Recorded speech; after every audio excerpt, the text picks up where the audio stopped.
I'd like to call the regular meeting of the Library Board of Trustees, Southern California Logistics Rail Authority, Southern California Logistics Airport Authority, Victorville Redevelopment Agency, Victorville Water District, and City Council of the City of Victorville, and also our Joint Powers Financing Authority. Joint Powers Finance Authority.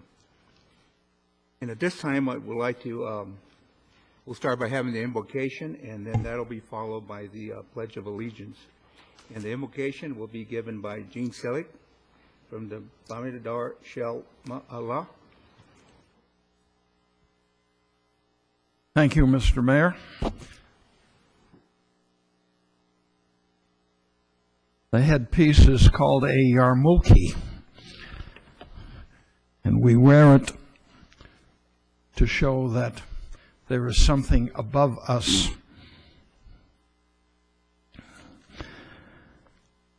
As you may have heard or read, Prime Minister Benjamin Netanyahu has recently been elected to serve another term as Prime Minister. At his inauguration, a prayer was given, obviously in Hebrew, and I'm going to do the same in English. Remember our people who could not escape past tyranny and hate. May their memory be more than a distant shadow. For their dreams left unfulfilled and lives taken too soon, we remember.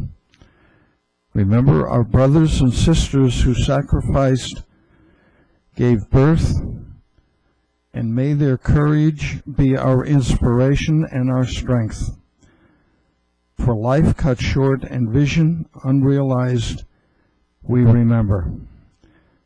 Remember the fallen of Israel's defense forces and soldiers all over the world, the victims of terror and tragedy. May the darkness of their loss not obscure the light of peace. They were in love with God and in love with life. For the agony, the tears, the mothers and the fathers, for the children who were, and for the children yet to be, we remember. Amen. I'd like to no, it's okay. Go ahead, Gene. I'd like to tell you that, take a minute or two, that it's an unusual day for me. My father had 3 brothers and 2 sisters, none of which were able to get out. Some years ago, the German government locked up all the records of all the people that were murdered. 9 million, 6.5 million Jews, and the rest were non-Jews. There were ministers, Catholic priests, everybody who opposed the government. Hitler killed children who were born with some kind of a crippling disease, homosexuals. It amounted to 9 million. And the Germans kept very accurate records of everyone. About 6 years ago, a lawsuit was filed by the Holocaust Museum in Washington, D.C. against the German government to release these records. The German government said, no, we will not release them because it's an invasion of privacy. The lawsuit went to a higher court. Eventually, a judge said, no, you must release these records. People want to know where their relatives ended up. I have filed all the names of my uncles and aunts, nieces, nephews. So far, I've only gotten back one, which was my grandmother. This morning at 10 o'clock, my phone rang, It was Susan Goldberg from Washington, D.C., and she said, "Gene, I have some news for you. We found your uncle." And she said, "I will send you the papers. We're still looking for the others." But it's odd that I should come here today to remember Holocaust when the phone rang at 10 o'clock this morning and Susan said, "We found one of your uncles." It's pretty amazing, 63 years later, that the records are just now being given out and we can finally know the date on which they died so that we can say on that particular day we can recite Kaddish, which is the prayer of remembrance for people who have passed away. Thank you very much. Kevin?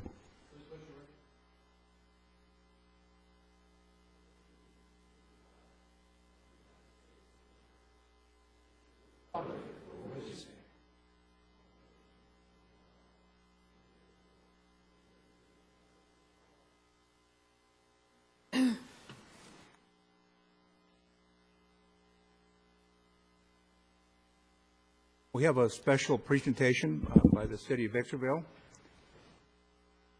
Vaughn?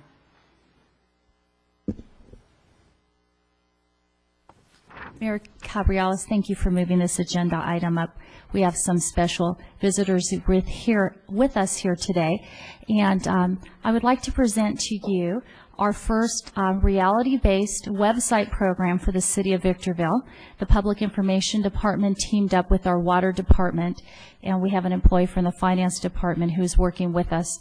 And we have created a show featuring a family, a Victorville family, and I would like to have Monica Peterson on my staff give you a little bit more information about that. Thank you. Each week, our web-based reality program will give online viewers tips on water conservation with the help of our first participating family. We're already in our 4th week of filming, and we're really excited to present the new City of Victorville program. For this first series of videos, we've teamed up with our Water Department's Conservation Supervisor, Donna Aston, as well as our Finance Department Purchasing Manager, John Mendiola, who happens to be our host of our program. John, please stand. Since we're into our 4th week, we put together a commercial to preview the program. So now I'd like to invite you to take a look at your screens as we premiere our first commercial for Living the Green Life. Hello, and welcome to the City of Victorville's premier reality web show, Living the Green Life. For the next 8 weeks, we will be following the Ray family. Together, we will explore valuable eco-friendly lessons. Over the next few episodes, the Ray family will meet their water meter, perform an indoor water audit, replace their old water-guzzling toilet with a new high-efficiency toilet, tour the famous California Aqueduct, and learn about the water cycle. Do not flush trash and extra toilet paper down the toilet. If you are wondering how you can be our next family to live in the green life, go to the City of Victorville website at www.ci.victorville.ca.us. We're hoping that with this online program, we'll be able to encourage our residents, new water conservation tips. And like I said, with the help of our participating family, I'd like to introduce them to you now. This is the Ray family. Please stand.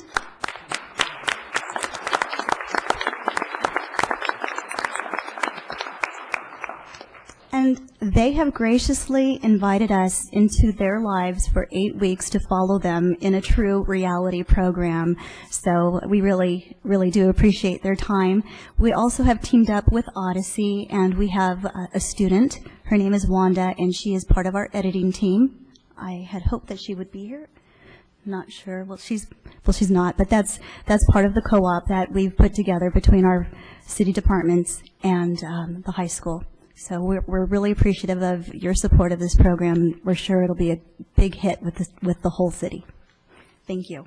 Thank you very much. Any comments, questions? I think it's very cute. I thought we were And thank you going very to watch the whole thing. Well, great. Thank you. Thank you. We'll now go into public comment. This is the session that gives the opportunity to the people attending the council meeting to address the council on any given item. The council cannot respond. Obviously, we don't know what the items will be until they're presented. However, they'll either be referred to one of our staff members, or if there's merit, it will be placed on the agenda for a future meeting.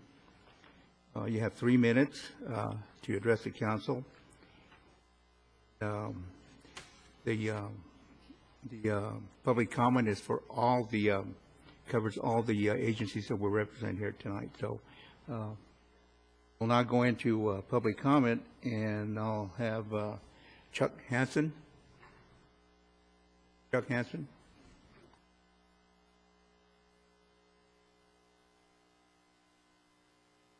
Good evening, council members. My name is Chuck Hansen. I live at 22113 Sioux Road in Apple Valley. And it's that time of year again where May is National Bike Month. And once again, we're asking for your help. We know that there's lots of traffic problems. We know that there are many people in the high desert who would help to ease this problem by getting out of their cars and riding their bicycle. We know they don't do this because there are no safe places for them to ride. We are again providing an opportunity for you to help these people realize their desire. We are supporting a bicycle ride on Bear Valley Road on Monday evening, May 4th, 2009 at 6 p.m. We're all invited. The ride will begin at Lowe's parking lot west of the 15 freeway and end at the Jess Ranch Marketplace in Apple Valley. And I would like the local police department to know that we will be riding down there in a pack. And the riders are requesting that you listen to their requests for bike lanes on the streets in the high desert. And this will be the 3rd year, and it keeps growing every year. And last year we had Mayor Raleigh ride, and I expect more council members to ride this year. And I'm hoping to see all of you out there. And if you can't ride, come out and meet the people and talk to them. And yeah, anyway, please join us in this ride. And Mike rode with me that 1 year, and I think he understands the needs for bike lanes. That was quite the one ride was quite an eye-opening for me. I was shocked. I was shocked you let me ride that expensive bicycle, but on top of that, I was amazed that I didn't run into somebody, and I was rather fearful out there. Even though you're doing all the right things and you're complying with the laws, it's still a scary environment to mix the bicycles and the cars, and yet they're there. And I gave Yvonne Hester a bunch of flyers she said she'd put up for people to take, and then I give the city clerk some. And there's other information about what's happening worldwide about bicycling, how it's becoming more acceptable. Anyway, I thank you for your time, and I want to see all of you out there. I want to add one more thing to his story. It's not directly connected to the event, but about 2 weeks ago, Phil, how do I say his last name? Cohagen, the celebrity on the TV that does the race around the world. He was here. Phil rides across the country. He came through Victorville, stopped for a while. My wife and I were there, and then he bicycled all the way across the country. And each segment he puts about 100 miles in. Well, the local folks that were there, one of them was my former student who was even there, and they rode for 100 miles with him. I don't know how far they go, but anyway, he was bicycle riding across the country. I imagine he could tell some tales of some near incidences, even in that environment, as protected as it might be. Quite a ride. Yes, I read about him, and in 1997, I rode my bike from Cerritos, California to Washington, D.C., and as a result of that trip is why I live here right now. So I won't, it's too long a story to tell you what happened, but anyway, that's the reason for it. So. Thank you, Mr. Hanson. William Forme.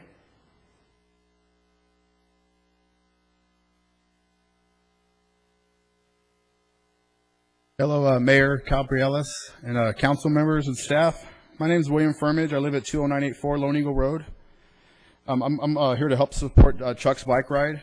I'm one of the original Vans members from 1982, and I would like to ask for a bike skateboard park for our high desert people. You know, every time I come over here to Victorville, and I go up and down 7th Street, I see these kids riding their skateboards in these broken down parking lots and stuff. And you know, you guys probably read my stories in the daily press where I've been trying to get Apple Valley to build us a bike skateboard park. And you know, last week, me and my sons went to Vegas. They got over 25 skate parks in Vegas that let bikes and skateboards ride at the same time. And my son won third, a gold medal for third, and my other son got sixth, and I got seventh. You know, I'll be 45 in May, but I went ahead and tried to do this contest with these young guys. And, you know, no broken bones. You know, as long as we wear our helmets and our pads, it's a safe sport. You know, and we'd like to get a bike park built in all the different towns up here. Right now, only Phelan has a bike park that lets bikes in at the church over on Sheep Creek Road. You know, and these are great kids that just want a place to do their sport, you know, because the little leaguers and the football kids, they all got their place to do their sport and soccer and all. And these kids would just like a place to ride. You know, I'd also like to see if Victorville could get with Asperia to build bike lanes up and down Bear Valley Road. You know, you guys build it on your side, let them build it on their side. So it'd be a safe for people doing the bike lanes. And I was here like 8 months ago, and Terry Caldwell told me one of the park guys to get a hold of, but do you have that guy's name? Like the guy that Sure, leads? they're here in the audience. Oh, the They'll park and rec? contact you, yes. Guys that run that? Okay. Well, that's all I got. I'd like to see if we can get a park built. Thank you very much. Dorothy Miller.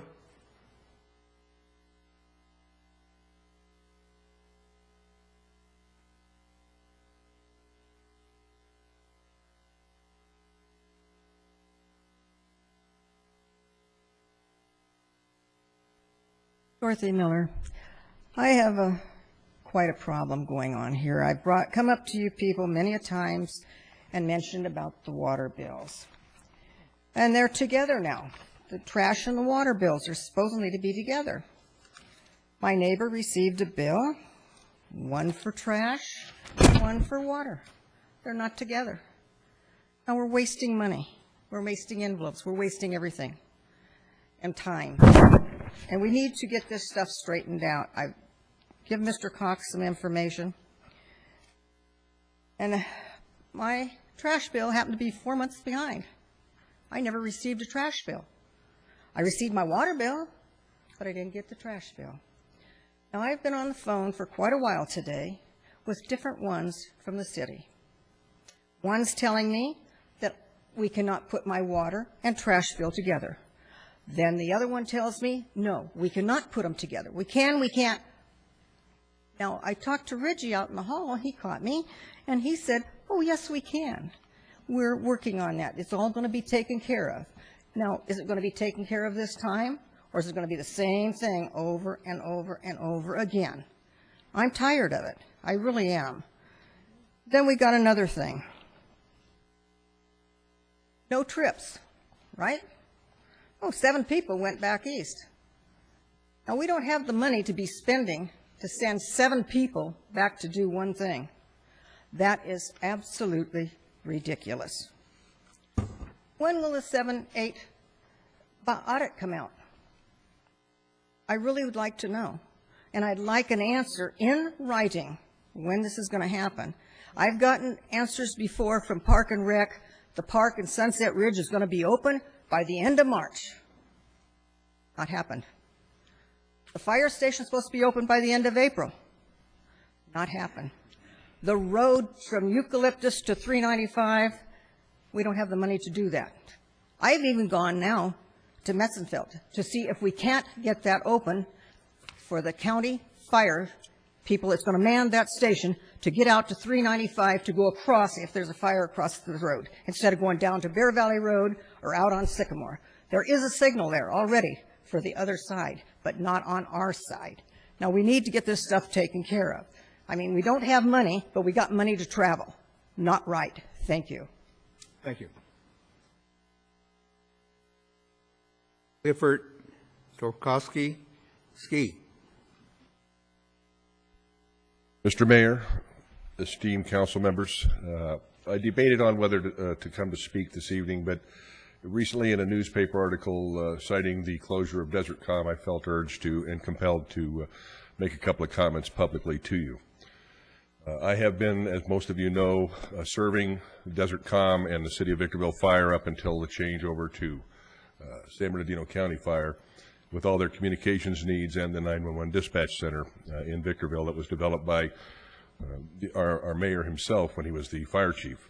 And there are several factors that I feel compelled to respond to based on that article, one of which, and the most important of which, is citing communications efficiency.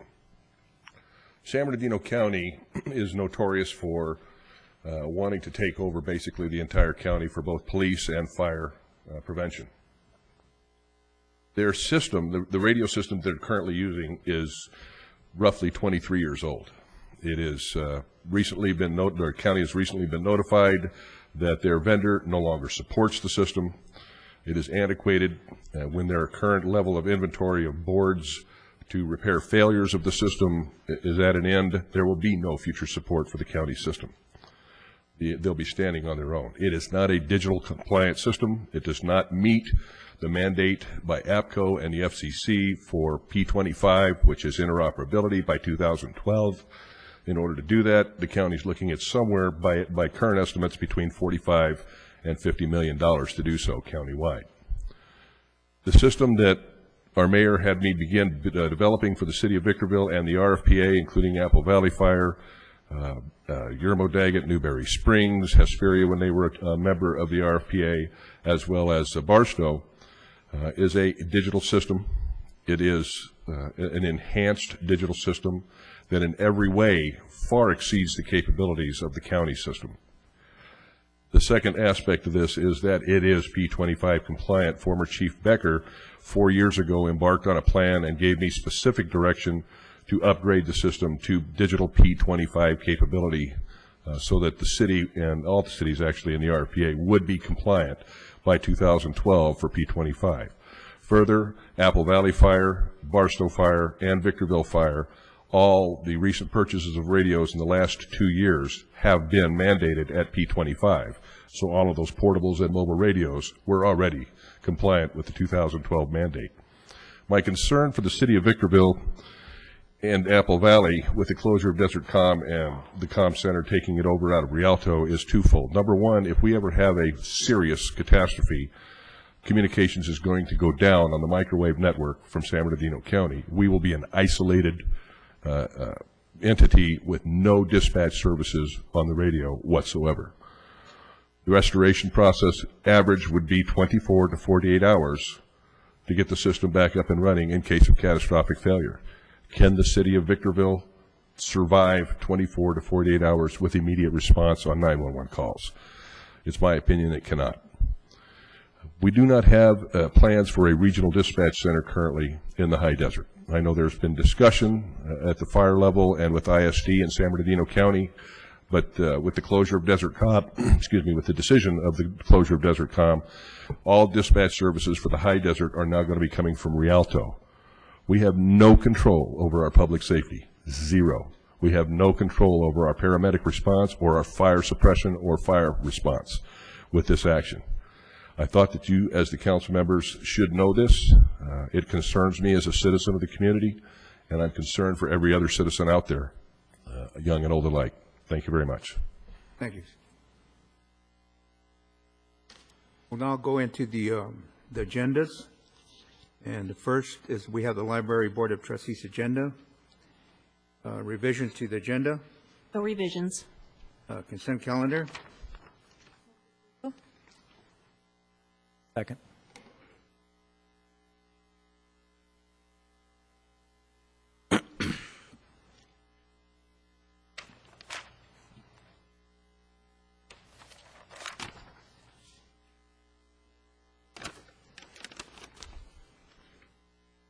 Next are Southern California Logistics Rail Authority agenda.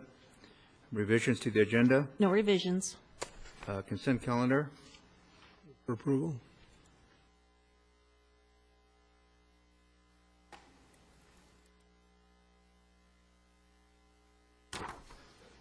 This one is for Councilman Terry Caldwell. There are no revisions to the Airport Authority agenda. The only item is item 3, consent calendar. For approval? Second.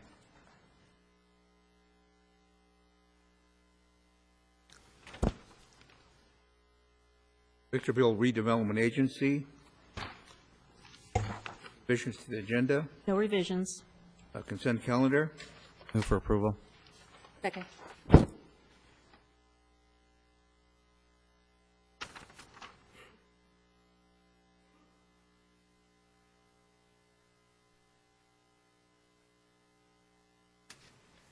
Item number 4, request to approve a consent to dual representation agreement by and between the Victorville Redevelopment Agency and the Auto Park at Valley Center Association.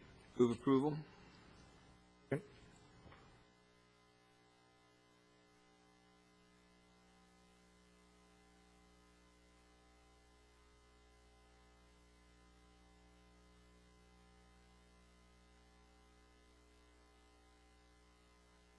Item number 5, request to approve a change order of a contract with Fence Corp.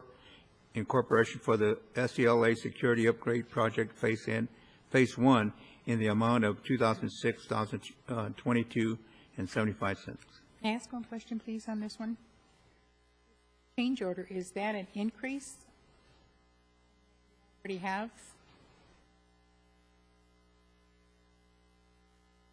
Yes, that's an increase to the original contract. The purpose is to relocate the airport fence adjacent to the Dr. Pepper project.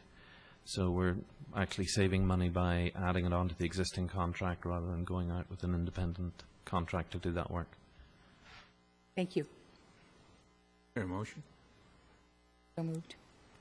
Second.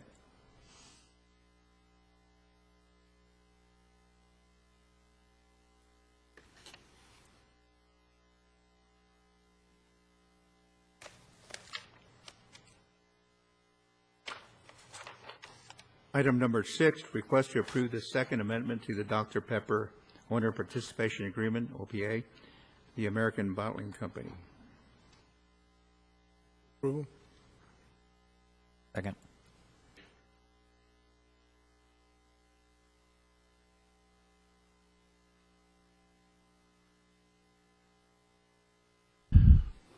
Next is Victorville Water District 8 agenda. Revisions to the agenda. No revisions. Item number 3 is a public hearing.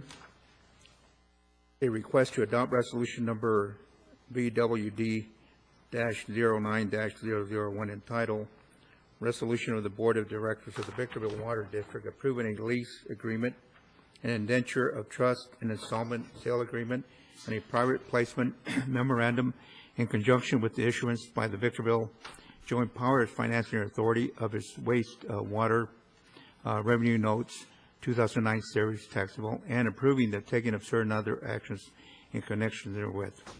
And this is a companion item to City Council agenda public hearing item number 9. Can we do them both together? And I believe it's also a companion item public hearing for the Financing Authority, correct? Yeah, so it'd be So we appropriate do it to all take three? those two together. I will open up the public hearing, but before we do that, we have a brief presentation by our Development Director.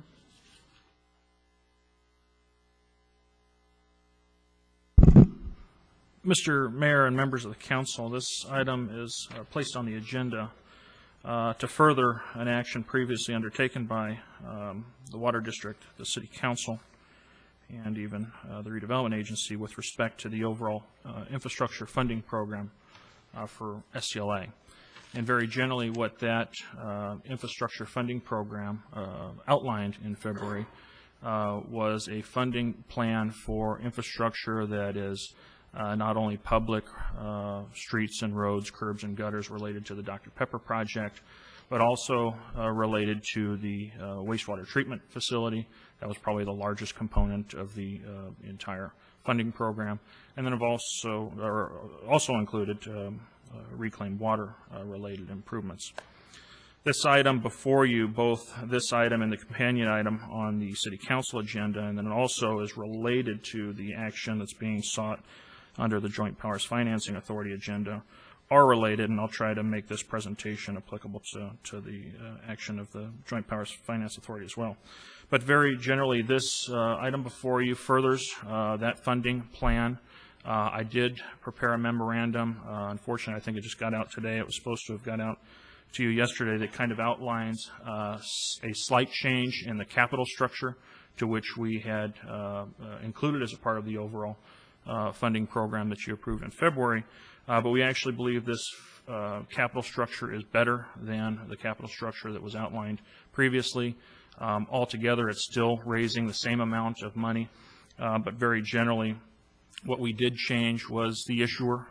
Previously, the project was contemplated as a city project. One of the things that we had pursued internally, resulting from some direction from council, was to try to identify opportunities to free up cash that perhaps were being relied upon as a part of the overall financing plan for the infrastructure program. We did that. We identified a couple of sources of security. One particularly was property tax, which we were actually using to secure the notes. We also looked heavily upon the anticipated cash balance in the sanitary fund to help serve as an equity piece to the overall capital structure of the sewer plant. That has changed. We've actually now exercised legal authorities that the Water District has to be in the sewer business, to provide sewer services, and we've actually looked to them to exercise those services, which is why the lease agreement, which is probably new to you, is being requested and recommended for approval. We're actually, very basically, the lease agreement allows an opportunity for the city to lease the system, the collection system, to the Water District, where the Water District then would be permitted to utilize the revenues generated from the system to discharge into the industrial treatment plant, which it would own, and then be responsible for the O&M, operations and maintenance, debt service, and capital improvements to that system. Nothing is going to physically change with respect to how we do business. It's more a legal structure that we've changed to accommodate the capital structure. What it does do is it allows or creates an opportunity in the future, as we've determined a value for the system. It'll actually create an opportunity where if there's net revenues from the operations of the sewer enterprise, it gives an opportunity for the sewer enterprise through the Water District to reimburse or pay lease payments to the city of Victorville, which actually becomes discretionary revenues to the city. We'll rely on capital funds from the Water District to fund some short-term needs, but we're primarily relying on the issuance of intermediate-term revenue notes to secure up to $55 million. We're actually expecting to not need much more than 45, but the 55 is a threshold amount that provides us with general flexibility. In addition to the lease agreement, you're being asked to approve, providing that we'll have some non-substantive changes. We're actually asking the approval of those documents subject to non-substantial changes of staff, but you're being asked to also approve a private placement note, an indenture, an installment sale agreement, and also a proposal for bond and disclosure counsel. I think finally, and one thing that I want to address relative to the documents, and it's mainly for disclosure purposes alone. And it's to bring to the forefront something that's contained in these documents that I don't want to be construed as contrary to what I presented to you in February. In February, I did present to you that our business model, which we still have confidence in, we still believe in and still support the business model that we have. We do not expect that if we achieve that business model that we would have to raise sewer rates as a result of this endeavor. That is still the case. However, if you were to read the one of the bond-related documents, the note document, there is language in there that does require us to affix rates to cover obligations associated with debt, which could translate into the increase of rates. That is some standard language that we're required to include as a part of the legal structure of this transaction. It's very typical, as I understand it, when financing utilities similar to this. However, we do have a workout structure to where we clearly expect to not have to exercise those provisions, with the notes being short-term or intermediate-term notes of about 5 years. We're expecting as the plant becomes operational, sustainable, and we can prove our case, we actually have workout plans already in place. We know that we do need to unwind a couple of elements of the transaction today to where we can actually qualify for tax-exempt financing. That is definitely a part of our long-term capital structure, is to take these notes out with a tax-exempt debt.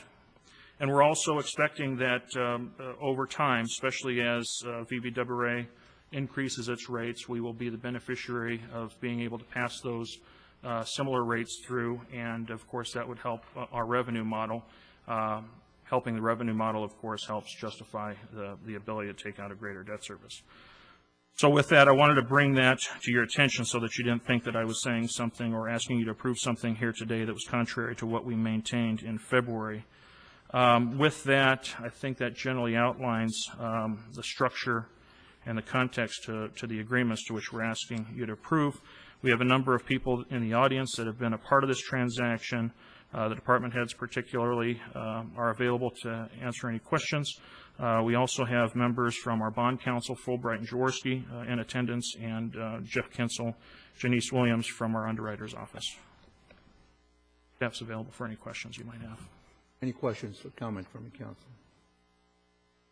Thank you, Keith. I will now open the public hearing on item 3 for the Victorville Water District. Also companion item 3 with the Joint Powers Finance Authority. The other one was the City Council Agenda Item Number 9.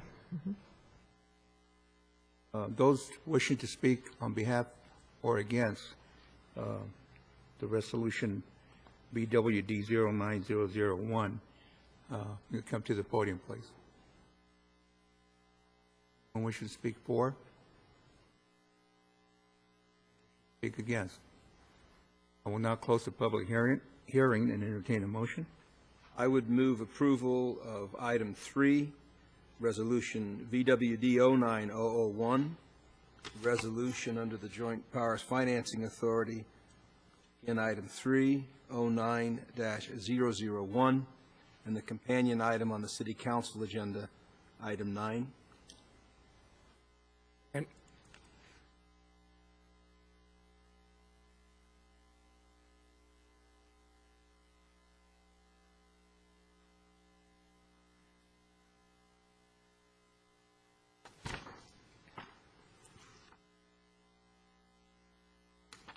We have item number 4, which is the consent calendar.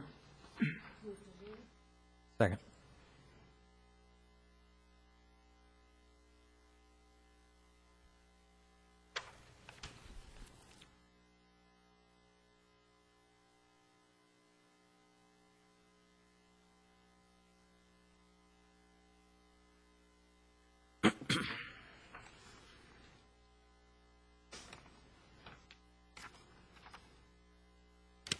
Item number 5 is a request to ratify professional services agreement with Charles Z.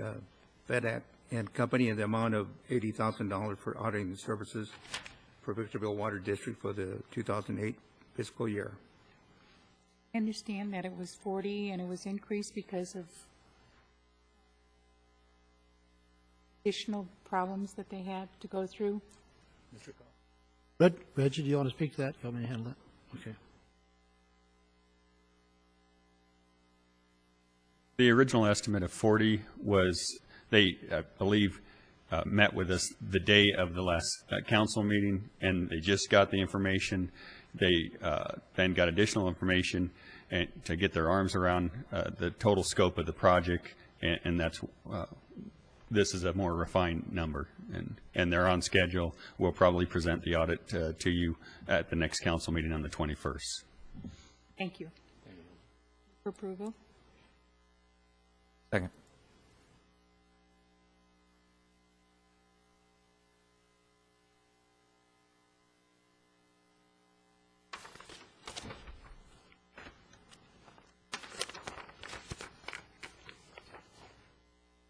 Say something flippant right about now about how come we can get an audit so quick from one firm and not another, but I probably it.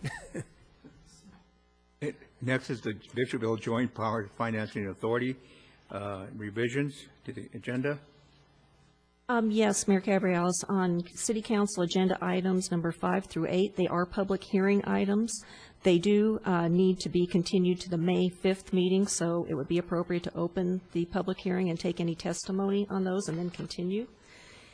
And then there are revisions, additional information to consent calendar items 10G and 10H, and those are on the dais. Mayor Cabriales, I believe there is a closed session request to add a closed session item pursuant to Government Code 54954.2B2 pertaining to pending litigation. Under the joint powers? No, I'm sorry, this was City Council. Okay.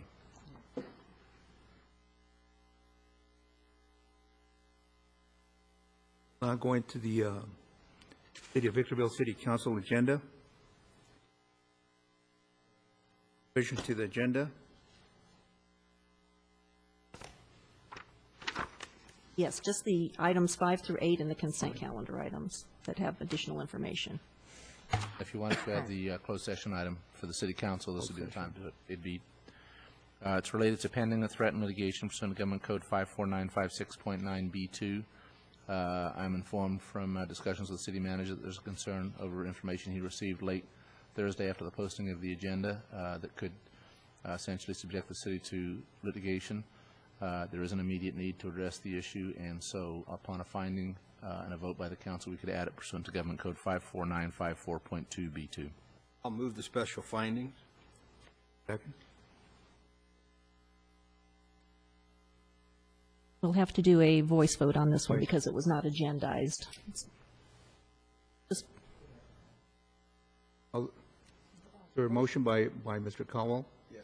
Who was second? Ryan Allman. All those in favor? Aye. Aye.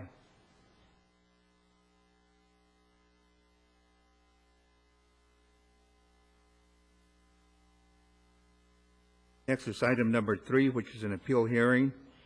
This is an appeal of public hearing, a call to hear arguments for or against the revocation of conditional use permit PLN 08-00030-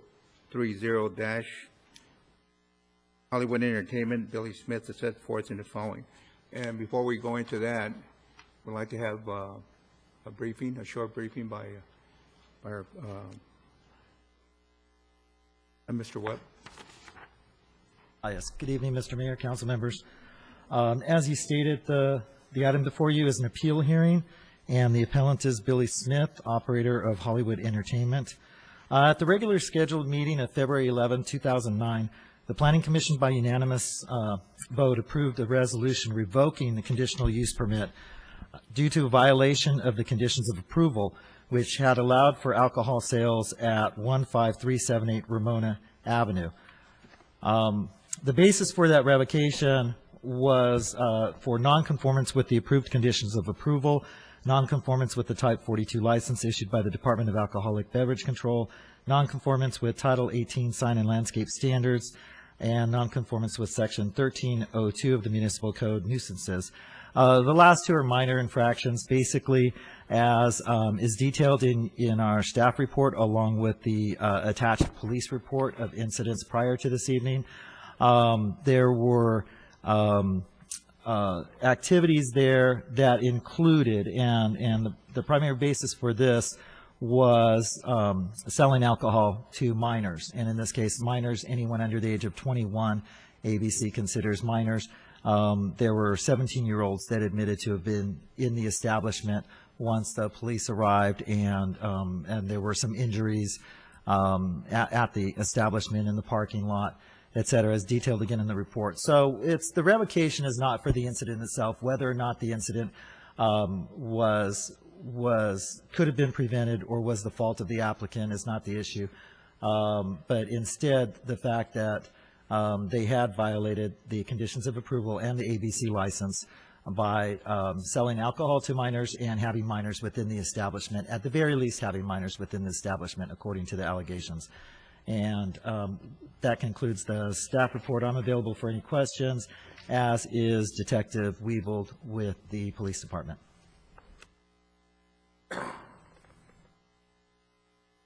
Thank you.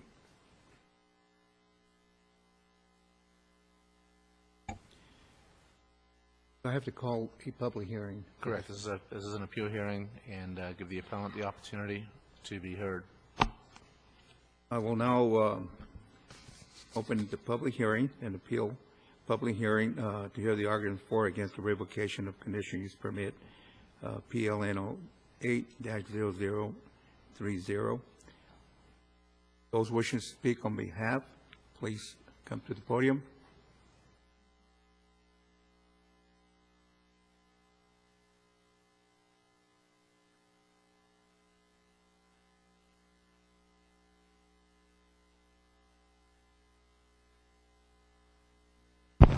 My name is Billy Smith. I'm the owner of Hollywood Entertainment. Mic in front of you, please. To the councilor and the mayor, I'm Billy Smith, the owner of Hollywood Entertainment. There was no liquor served, to the minors that night, so I don't know where that came from. Now the fight broke outside in the parking lot. Now that was under control. Now if somebody came to the parking lot and they minors, we can't control that part. But there was no minor inside the club at all. I have witness. I have my security guard here right now.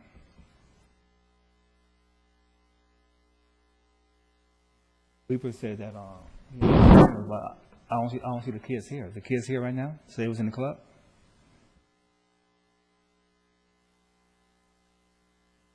Witness here? They're in the witness that's... The mic in front of you, please. They're in the witness that was in the club that was minors.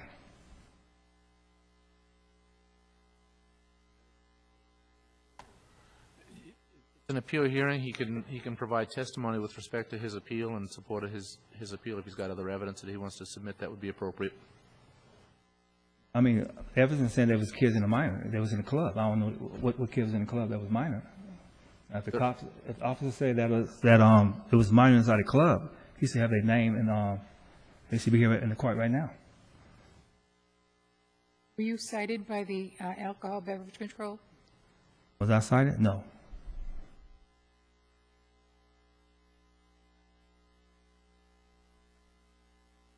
How did it come to the attention of our planning department? Say it again now, sir? How did the city officials know of this violation? That's new to me right now.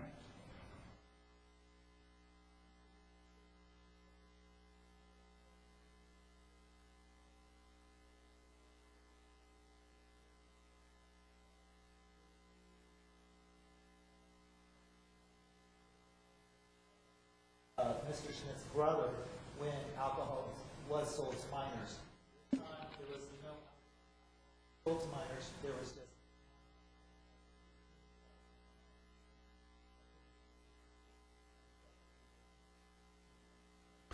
Now, Mr. Webb, you said that my brother had... You have to address the Okay.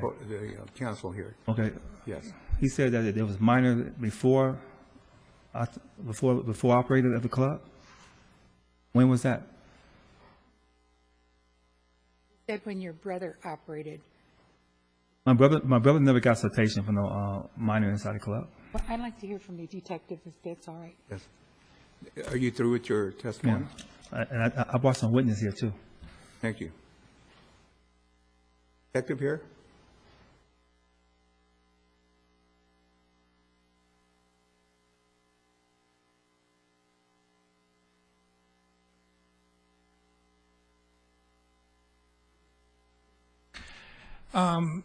The previous citation that was received at the location was not for minors in the club. It was actually for sales of alcohol without a valid license. They then submitted another application to the Alcoholic Beverage Control Department, which was granted to them, and it was to serve actually beer and wine at the location, but no one under the age of 21. On the evening in question, I was at the office, and we had a call of a shooting that occurred there. Being that I was right across the street, I immediately responded to the location. I made contact with Mr. Smith's brother inside the location. I noted T-shirts on the floor, blood, asked him where the victim was. He said there was no victim. I asked him where the shooting was. He said they did not have a shooting there, that the only problem they had was a minor fight, and they took care of it. I instructed responding officers to go ahead and stop any vehicles because I noted numerous vehicles leaving the area. As I was talking to Mr. Smith, a young lady came up to me, started staring at me. Obviously, she was not 21 years old. I asked her for her ID. She did not have any. She subsequently went outside. I followed her outside with her sister. She produced an ID. One of the girls produced an ID that made her under 21. The other girl still did not have any ID whatsoever. Mr. Smith kept on telling me that these people were not inside the location, but on their hand they had an X. I asked them where they obtained the X. They said it was placed on there upon entering the location. We contacted another individual who was 17 who had a large cut to his forehead. He also had an X on his hand. Asked him how he got it. He said he got it inside the location. Numerous kids were complaining because they wanted us to go back and get their $10 entry fee back, and we refused to do so. Questions? You made this presentation to the Planning Commission, is that correct? Or no, sir, they never asked me any questions at the Planning Commission, sir. Well, the Planning Commission made a unanimous decision. How did they come to that conclusion? They just took Due to the police report? Yes, sir. Okay. Questions? Comments? Thank you. You're welcome, sir. I do have Diana Carloni.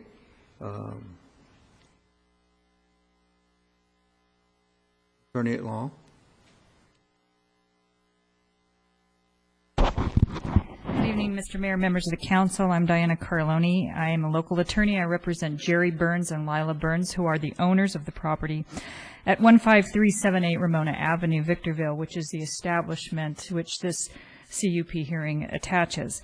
I rise here to inform you that this is information only. We take no position for or against your decision that you have to make tonight. We do rise to tell you that on March 6, 2009, we served a 3-day notice to pay rent or quit upon that establishment and all of the Smith brothers. The past due rent at that time was $67,115. After 3 days, no rent has been paid. To date, no rent has been paid. We filed our legal action on March 16th in the Victorville Superior Court as UDVS 900837. Our action is an unlawful detainer. It seeks to evict the business from the premises, to restore ourselves to possession of the premises, cancellation of any written agreement, and damages. Regardless of your decision tonight, we intend to go forward with our legal action and evict the business from the premises. Thank you. Thank you. Any other questions or comments? Well, Mr. Smith did say he had some witnesses. I guess we should hear from him. Okay. Produce your witnesses, please. Ask me about what you just said a second ago. Quickly. Okay. Now, Jerry Burns is our landlord. We gave Jerry a property worth $140,000. So that is like put up for Cal Larry. So he got $140,000 worth of property in his hand right now. So really, we do not owe Jerry any money. But that's another case. Okay, so I'm going to get That is. to talk That about had to that. do with the, yes. Get your witness.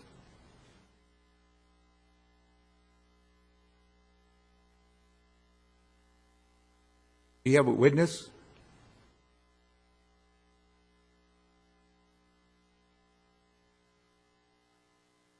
Hi, good evening. My name is Dino Mercado. I do concert events, different places in Southern California, right here in the area of the High Desert also. And all I can say that I don't know anything about what's going on the prior times. I've done a couple of non-profitable events on that location, some charities also for Toys for Tots in December. And I never experienced any problems. I never seen any underage people drinking. That's my personal stuff when I did my events in there. And everything was very well taken care of, well-illuminated parking lot. I seen security guards. I seen control inside of the premises while I was there on 4 or 5 different events. That's my only testimony that I can give to the council tonight. All right, thank you. Thank you. Any other witness?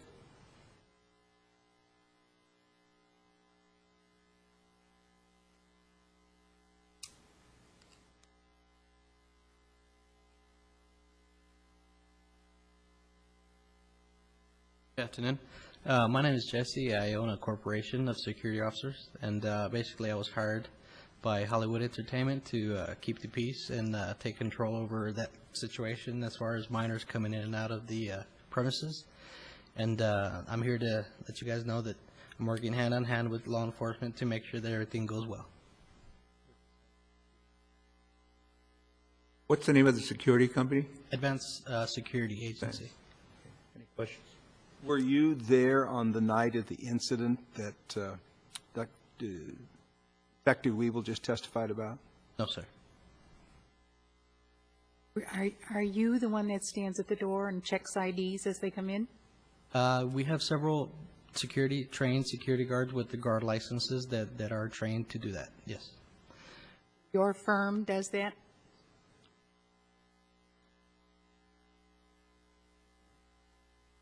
Thank you. Mayor Cabrales, if I might, I do have a question for the previous speaker who spoke as a witness for the appellant. And I would ask if he were on the premises the night of the incident that Detective Weevil just testified about. I would ask then, Mayor Cabrales, if Mr. Smith has any witness here tonight to testify as a recipient witness on site at the time of the incident that Detective Weevil just talked about.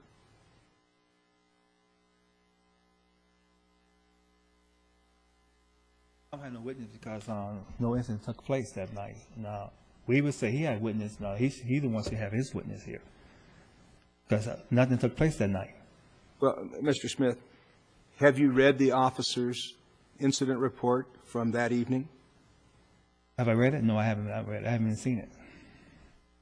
Now, one question I want to know is that, if I might, that report was a part of the package of information that went to the planning commissioners and was a part of the public record. Did you not take the time to view the material that was in the packet that was dealing with the subject of the revocation of your conditional use permit when it was before the planning commission? I never seen it before. My brother might have seen it. I never looked at it. Now, the question I want to ask about is, why is Hollywood Entertainment the only club in Victorville that have a CUP? That's why I never understand. Why are we the only club that have that? You got 3 clubs in Victorville, but we mark as the only club that have a CUP. Well, go up.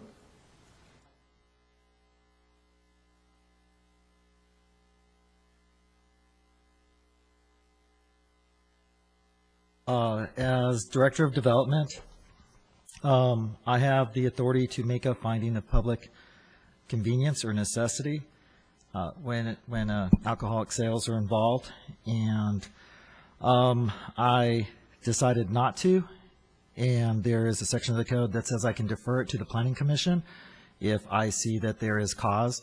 And in this case, due to the prior incidents that occurred under his brother's watch, under a different name, I referred it to the Planning Commission. And because there were incidents including alcohol sales without an ABC license, as well as other incidents similar to the one in the report today. So I chose to defer it to the Planning Commission, per code.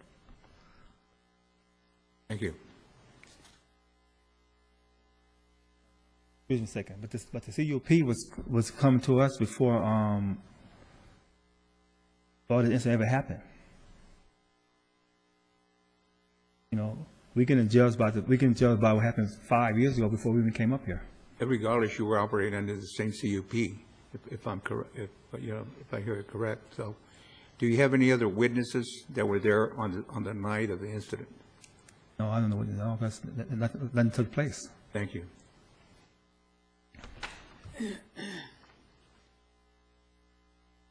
I will now close the appeal public hearing. Entertain a motion.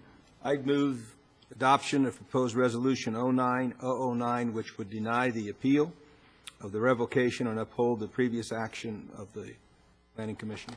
Second.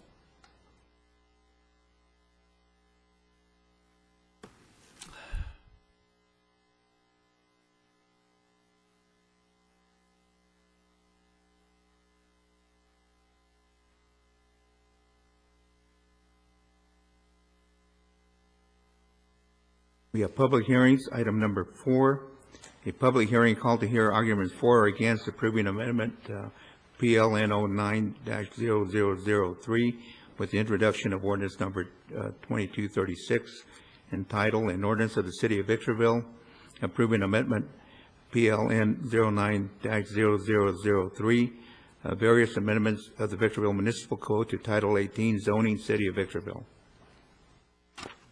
I'll now open up the public hearing. Those for or against may step up to the podium. Anyone for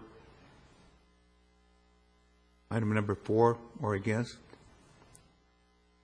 Hearing none, I'll close the public hearing. Entertain a motion. Approval? Second.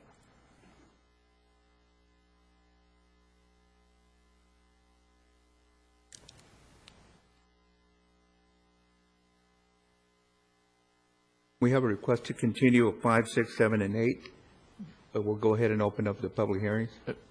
Mayor Cabrera, just a point of form of substance to some extent. On the prior action, we didn't read the entire ordinance, and you didn't take a motion to waive reading. While you read the title, you need a motion to waive the further reading of the ordinance. All it requires is a motion to waive further reading.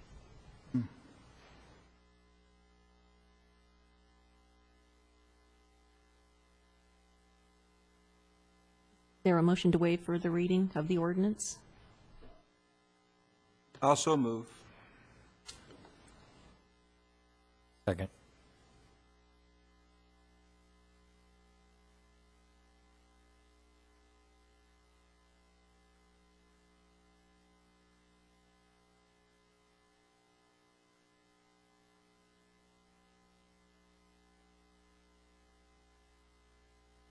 Mayor Cabrales, I just need a vote from you. Okay. He tried. Going away.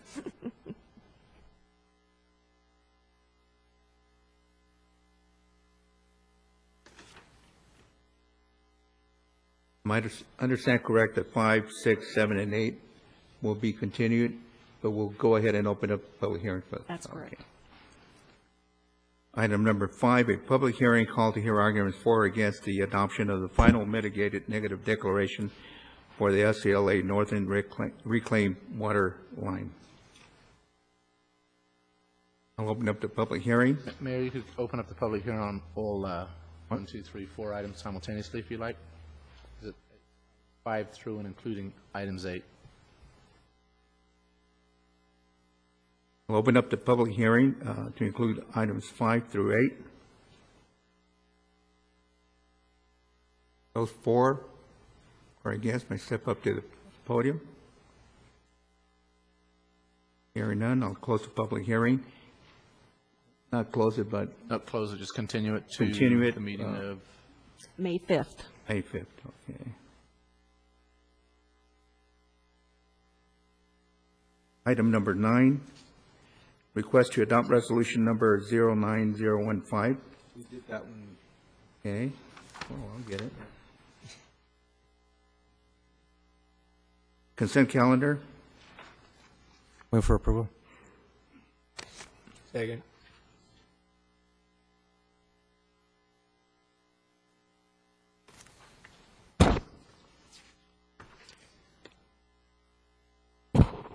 and we did item 11, we got the presentation.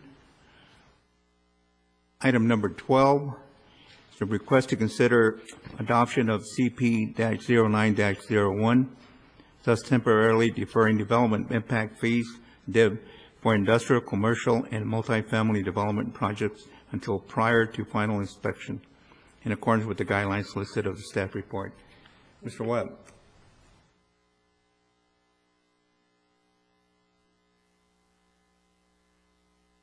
Yes, as you know, the city's received several requests over the last 6 months to a year for a temporary deferral of fees, and which has, according to many developers, led to a failure to pull permits. Therefore, letting permits expire rather than pulling the permits when they didn't have the financing in place to pay for the DIF fees, which is approximately between 80 and 90% of the total fees charged at the counter at the time of pulling permits. Due to that, and due to requests such as Mr. Canner's, which is attached to the staff report as just a representative report, staff has prepared a policy which would temporarily defer DIF and BVWRA fees for a set period in time. And the way that the policy reads, oh, by the way, we actually have that in place, as you know, currently for single-family residential. It's been a longstanding policy of the city to defer DIF fees and BVWRA fees until the time of final inspection for single-family residential development. However, that is not in place for commercial, industrial, and multifamily. Seeing that, staff offers this policy for the deferral of development impact fees and Victor Valley Wastewater Reclamation Authority fees, that they be temporarily deferred for industrial, commercial, and multifamily development projects until prior to final inspection in accordance with the following. Number 1, the DIF and BVWRA fee deferral applies to any complete application submitted to building for plan check prior to July 1st, 2010. So it's approximately 14 months allows submittal of any of these projects. All fees shall continue to be calculated at the time of submittal. That doesn't change. This deferral applies only to DIF and BVWR fees as permitted by BVWRA Ordinance number 002D, which establishes a process to allow for DIF fees to be paid at the time of final inspection or certificate of occupancy. All other fees, such as permit, plan checks, special district fees, etc., are due prior to issuance of any permits. All applicable projects shall pay DIF and BVWRA fees prior to final inspection or prior to June 29th, 2012, whichever comes first. So basically, there's a 14-month window that allows a developer to submit a project, and if they pull permits anytime up to 2012, which is 3 years plus 2 months, it allows them up to 3 years maximum if they were pulling permits tomorrow, to defer DIF fees until final inspection, or if they exceed that timeline and the project stays alive, of course, that they keep working on their project, and they pass the 2012 date, they would have to pay DIF fees on that date of 2012 unless the council chooses to extend this policy into the future. Basically, we tried to guesstimate the time that this economic lull would last, and so we put a reasonable period for development while still keeping it as brief as possible. There shall be no refunds for DIF or BVWRA fees already paid, except for the current policy for projects that pulled permits but failed to start construction. So basically, someone who paid the fee 6 months ago, it's already been calculated and it's already been contributed towards capital improvement projects. they according to this policy, they can't come in tomorrow and say, well, wait a minute, I want to pull my DIF fees back out and not pay for another year till I final. So it would only take effect from this point on. And this policy and the temporary deferral of DIF and BVWRA fees shall expire on June 29th, 2012, unless otherwise extended by the City Council. So this policy just expires itself at that time. And the reason for the June dates and the July dates is to try to keep it within a fiscal year period so that capital improvement projects can be planned for to the best extent possible, even though the funds are not there at the time. And therefore, that concludes the staff report. That's what we're presenting before the council for your consideration. I have a question. When you establish the fee, then that carries it for the life of the permit, or? Absolutely. For example, if there was an increase down the line, but within that time period, it would still be the original, the DIF fee that was established when they pulled the permit. Absolutely. This does not change that. That is our current policy. As long as you keep your project alive and your permits alive, fees are established upon submittal to building, and permits are pooled according to those fees. And as long as the plan check is current and there's not more than a 6-month low or lapse, then those fees continue throughout the life of the project. And they continue, in this case, would be deferred, but those fees, once established, would be at the same rate through construction. They would not change. Question? I have none.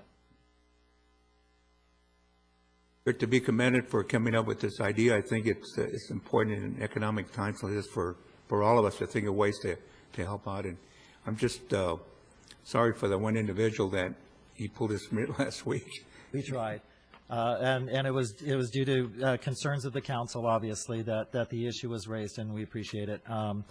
We tried, though. Yeah, I know. Thank you. Our own little economic stimulus package. Economic stimulus package, yes. Perhaps we can making a difference on the NBC Nightly News, such as Lancaster did last night. Would I entertain a motion for item number 12? Made a motion. Okay. Is there a second? Second.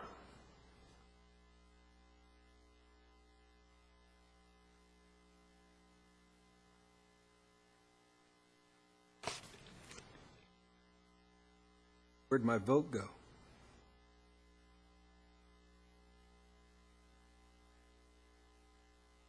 Voting yes, correct? I did vote yes. Trying to. 4 votes coming There up. was only 4. I see that. I'm trying to enter the vote for you. Let me try that again. Went into file. Try it again. Vote again on that. There was a motion. Okay. There we go. Again.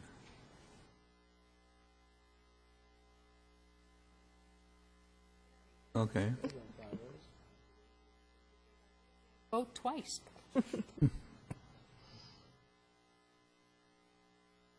Item number 13, a presentation of ordinance number 2235 for second reading and adoption by the City Council. Approval?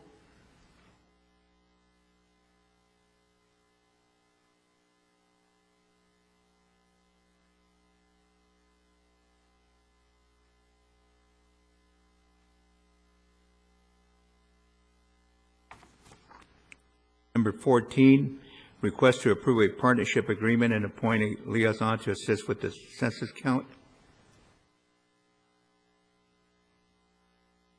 We do have a presentation.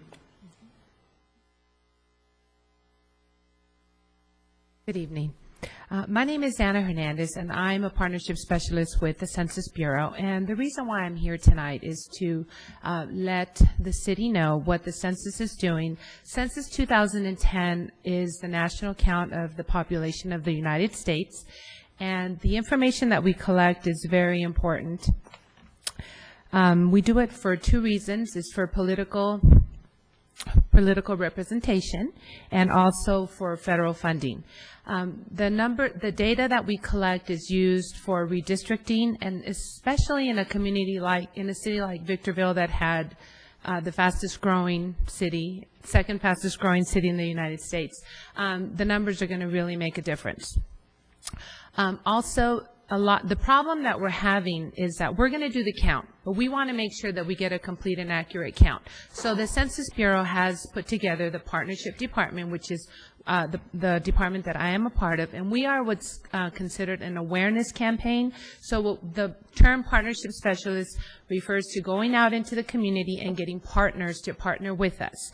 And by partnering with us, we want to make sure that everyone in the community is aware of the importance of being counted.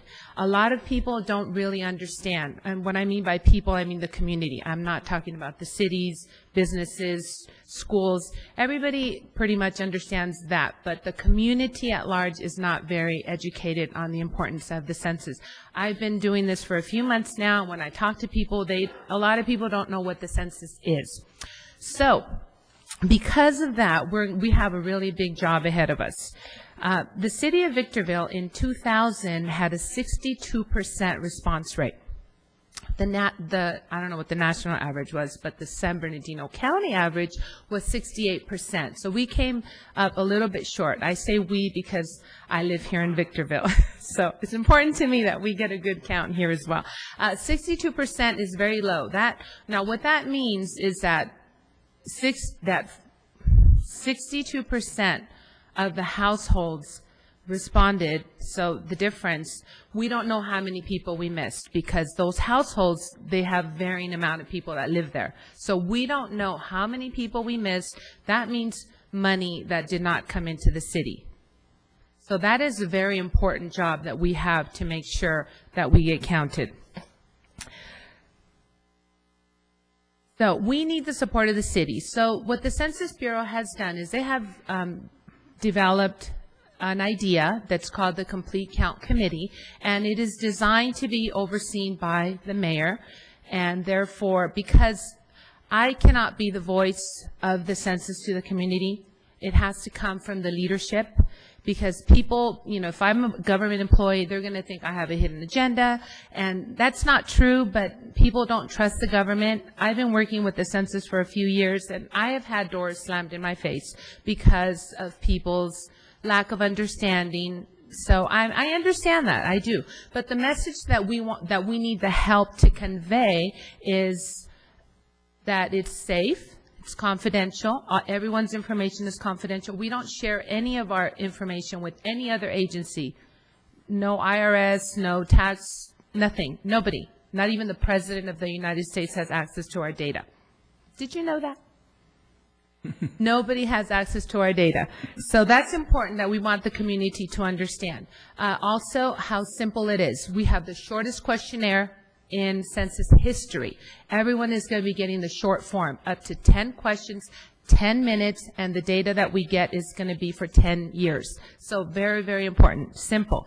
And then, of course, how important it is. If we can convey the message to the community that this is going to bring money to our community for roads, for schools, for hospitals, for every type of social service that we depend on, because we have the people here, but if we don't have the numbers, then we can't get the federal money for those services. So it's very important that everybody be a part of that. Now, the Complete Count Committee, I'm going to be the liaison, the census to the city, and we need somebody from the city to work with me, and we can, get this moving. I've already met with the staff and explained to them it's how important it is. Of course, I'm preaching to the choir because they know how important it is, but we need to get some action moving. I've already met with all the other cities also in the high desert, and we are actually coming together kind of like a high desert complete count committee, but with each city focusing in their own area. Now, the way that it works is that we want to target every area of the community, so we want to have subcommittees as well, and we can go into more detail later because that could take a little bit of time. But we do want the support of the city, okay, and the way that we do that is through a partnership agreement with us, and it's nothing mandatory. This is all voluntary because it is in the city's best interest to participate, so we want to make sure that everyone gets the word out, because we have different areas that we're targeting through the schools, through the faith-based, because really the people that we're targeting are the hard-to-count population, It's not really your average person who, reads the paper, hears the news, they'll know. But we're talking about the Hispanic, I shouldn't say Hispanic. Can we erase that from the record? The ethnic communities that have language barriers, culture issues, and because there's a lot more than just Hispanic. We have a lot of different ethnic groups that we are targeting because we want to make sure that they understand the importance, because there's a lot of myths, that it's only if you're a citizen. It's not. It's everyone, whoever you are, wherever you are. No Any questions. questions? No, you're just asking for somebody to coordinate and support, but the census, the counters are actually your people that are the people paid by the Census Bureau. Count. Yes, that is correct. And when I was reading what it said, I don't need someone to help me actually do the count. Yeah, okay. That is correct. What we need is everyone to help me get the message out, get the word out. That's what we want to do.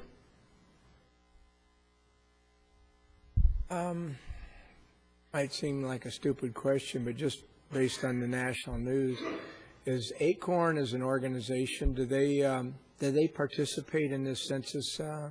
I understood from the national news that that organization, among others, was one of the participants in the census. Is that correct or not? I am sorry. I am not familiar with Acorn.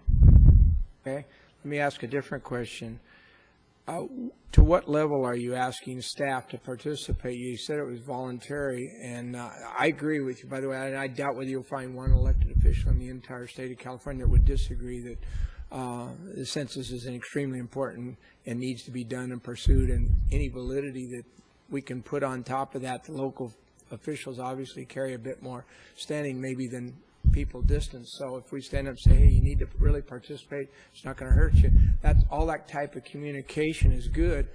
But what I'm asking is, what are we doing city by city in the county in terms of this participation?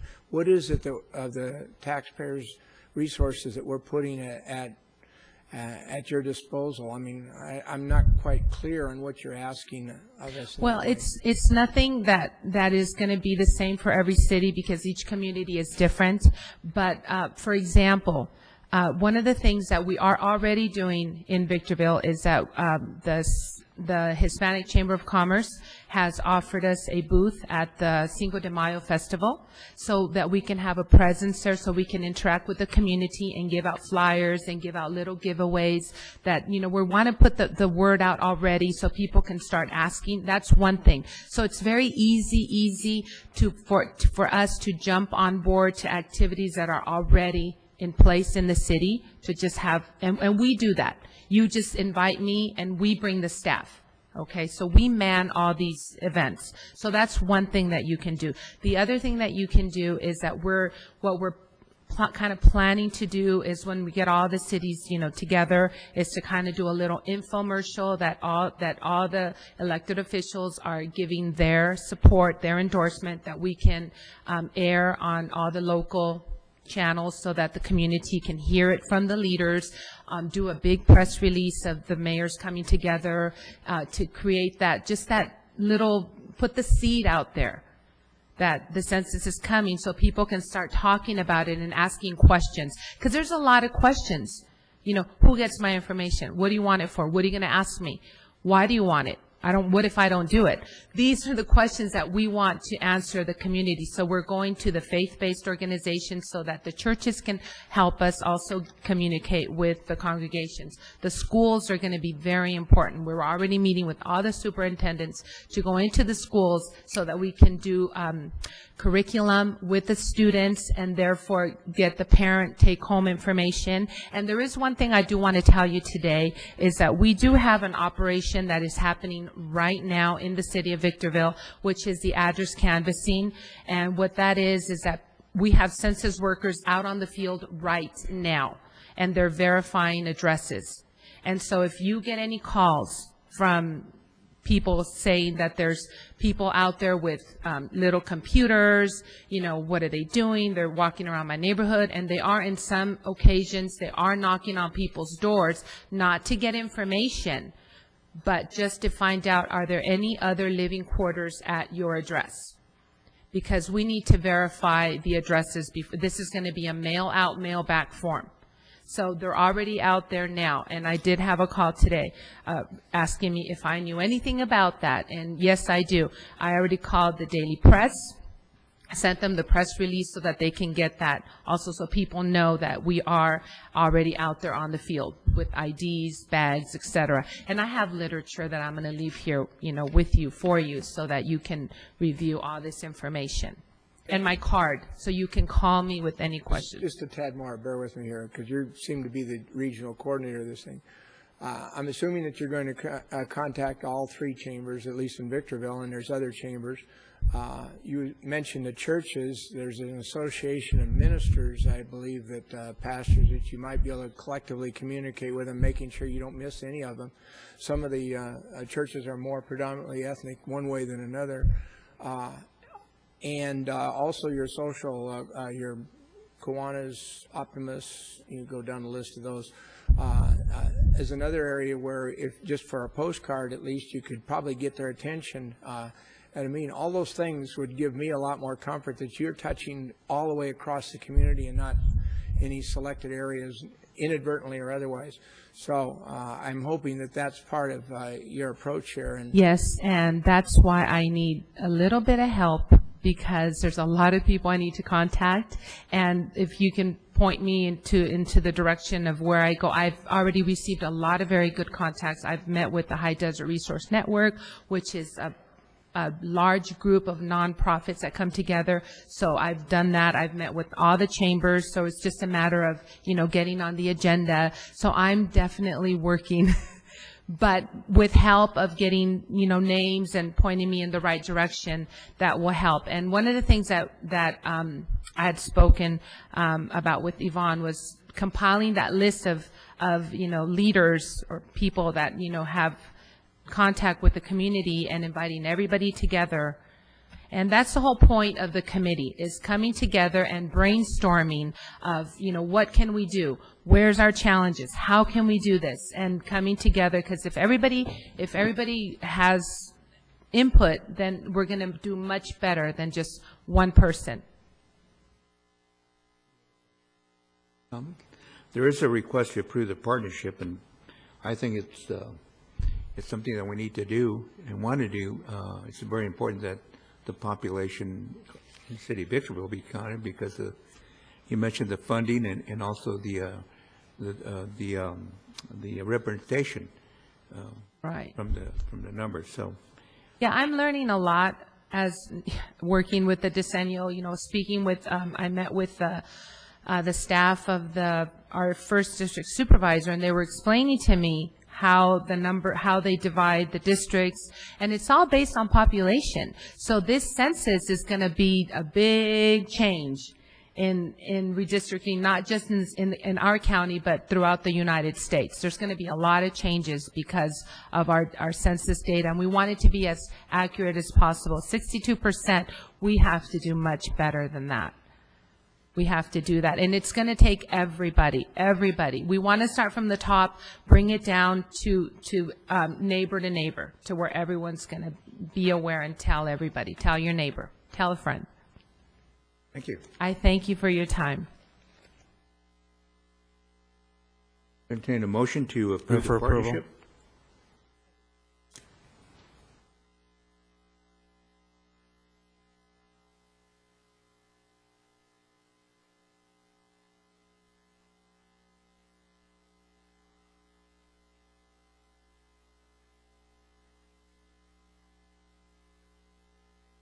Item 15, a request to award a contract to GM Business Interiors in the amount of $91,635.06 for design, reconfiguration, supply, and install furniture for the police station expansion.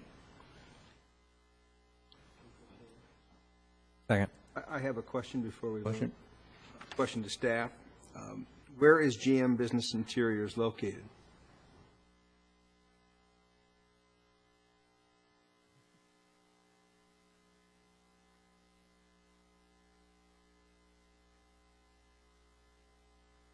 Question. Mayor, members of the council, Go Forth and Marty is located in San Bernardino. Was there any effort to encourage similar businesses in Victorville, members of the chamber, to bid on this? They are the people that have the contract that did all of the previous furniture in the facility, and so it all matched.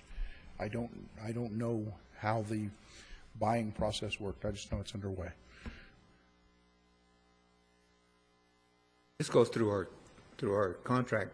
Right, purchasing department. We're just paying for the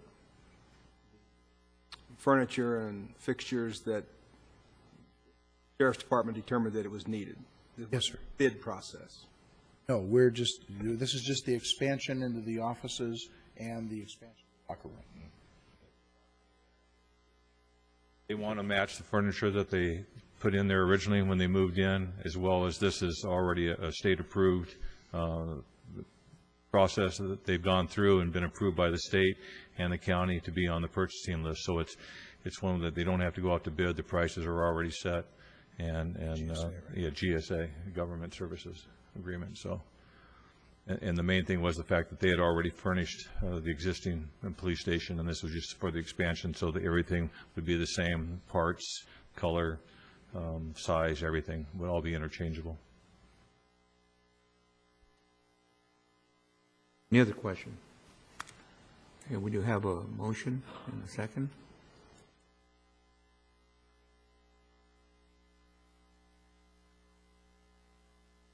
Hoping as we go forward on that we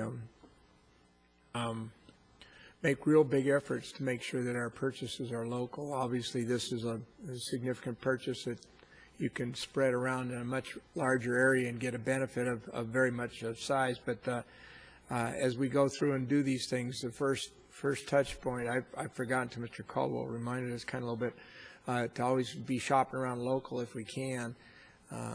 If we can't, we can't, but that's our first priority in terms of letting out the contracts. Well said, and we do have a directive from the city council that we shop locally to the extent that we can. We understand the constraints sometimes, but that should be the first call. Thank you. Item 16, request to adopt a notice of exemption for the SCLA wastewater treatment plant sludge line project. Approval.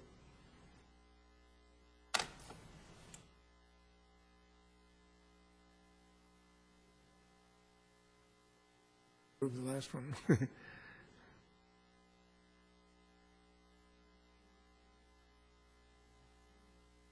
All right, there. Okay, there we go.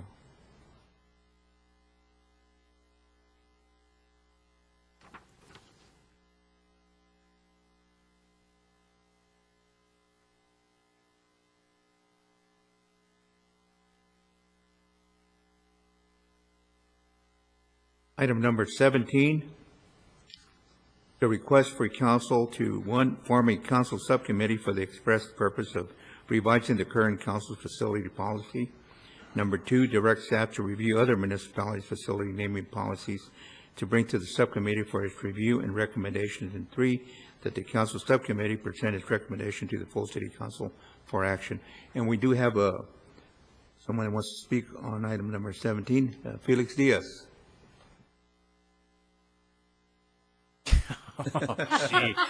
You got my vote, Felix. How do you wear that one in UCLA too at the same time? Hello. No, I'm lose one. I'm USC and Notre Dame all the way. Anyway, good evening, ladies and gentlemen. Thank you for giving me this opportunity.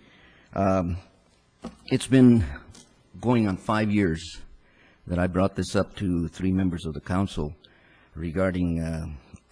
I brought it up even before the configuration of this building came up, and I brought up the attention to, like I say, 3 board members, 3 city council members, regarding the fact that I wanted to see that this new complex be named after a gentleman who is really a person that has made Victorville what it is today. Had it not been for his efforts, I don't I don't think, well, I don't know, but I don't think Victorville would be what it is today. And that's Mr. Clyde Tatum. He did a lot not only for Victorville, but for the whole valley. And I brought this to the attention of these three members, and they agreed with me. And since then, I've been working on this, but I realize it takes a long time. I've jumped through hoops, I've jumped over walls, I've done all kinds of things to try to get this to this point, and I'm very, very glad that it's finally going to come to where you now have a committee. But when I first brought this up, I was told to write a letter to the city council, which I did. Then I was referred to a committee, and then I went to the committee. I believe it was your community services committee, and I went to 3 of their meetings. They voted, and sometimes they didn't vote because they didn't have a quorum. And then as late as October the 8th, I was supposed to be making this specific presentation, and I was told that there weren't enough members of the council present at that meeting. So anyway, to make a long story short, I'm glad that it's finally going to come to fruition where we can make recommendations. And I know that this takes a long time, because at the present time with the Victor Valley High School Board of Trustees, we're going through the same process. I've recommended that we name the floor at Victor Valley High School Gymnasium, Keith Gooden Gymnasium, to name the floor after Ollie Butler. And finally came to a vote. I brought this up last year, and it's taken this long. And they said that no, we couldn't do it because the last board had voted to have to wait 5 years before that could be done, that a person had to be dead 5 years. And of course, Ollie Butler's not dead yet. So we would have had to wait 5 years. So it was voted down. So we're bringing it up again to overrule the previous policy. And I'm assuming that this may have to be the case here. But I'm very, very happy that this will finally come to fruition. And I really, really hope that you concur that this complex should be named after Mr. Tatum. He's a great man, and he donated all the land where we're sitting here today, including the land where the courthouse is, the parking lot, all this whole land here, and several other places here in the valley that he donated.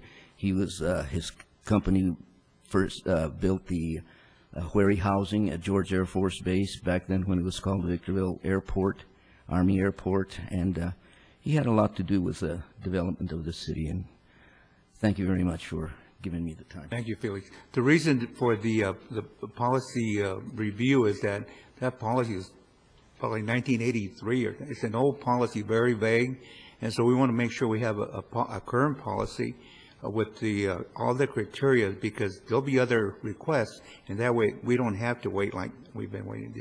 We'll have a criteria, we'll go by it, and if it meets the criteria, then the request can be approved. Thank you. Thank you, Felix. Motion for item number 17.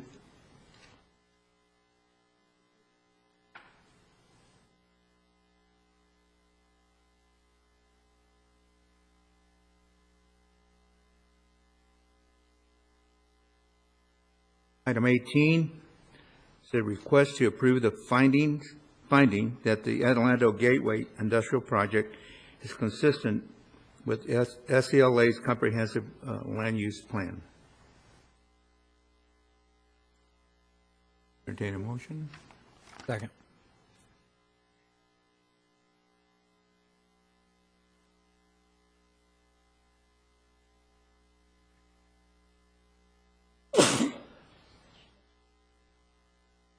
Request to adopt resolution number 09016 entitled Resolution of the City Council of the City of Victorville supporting local real estate services for the Victor Valley. Move for approval.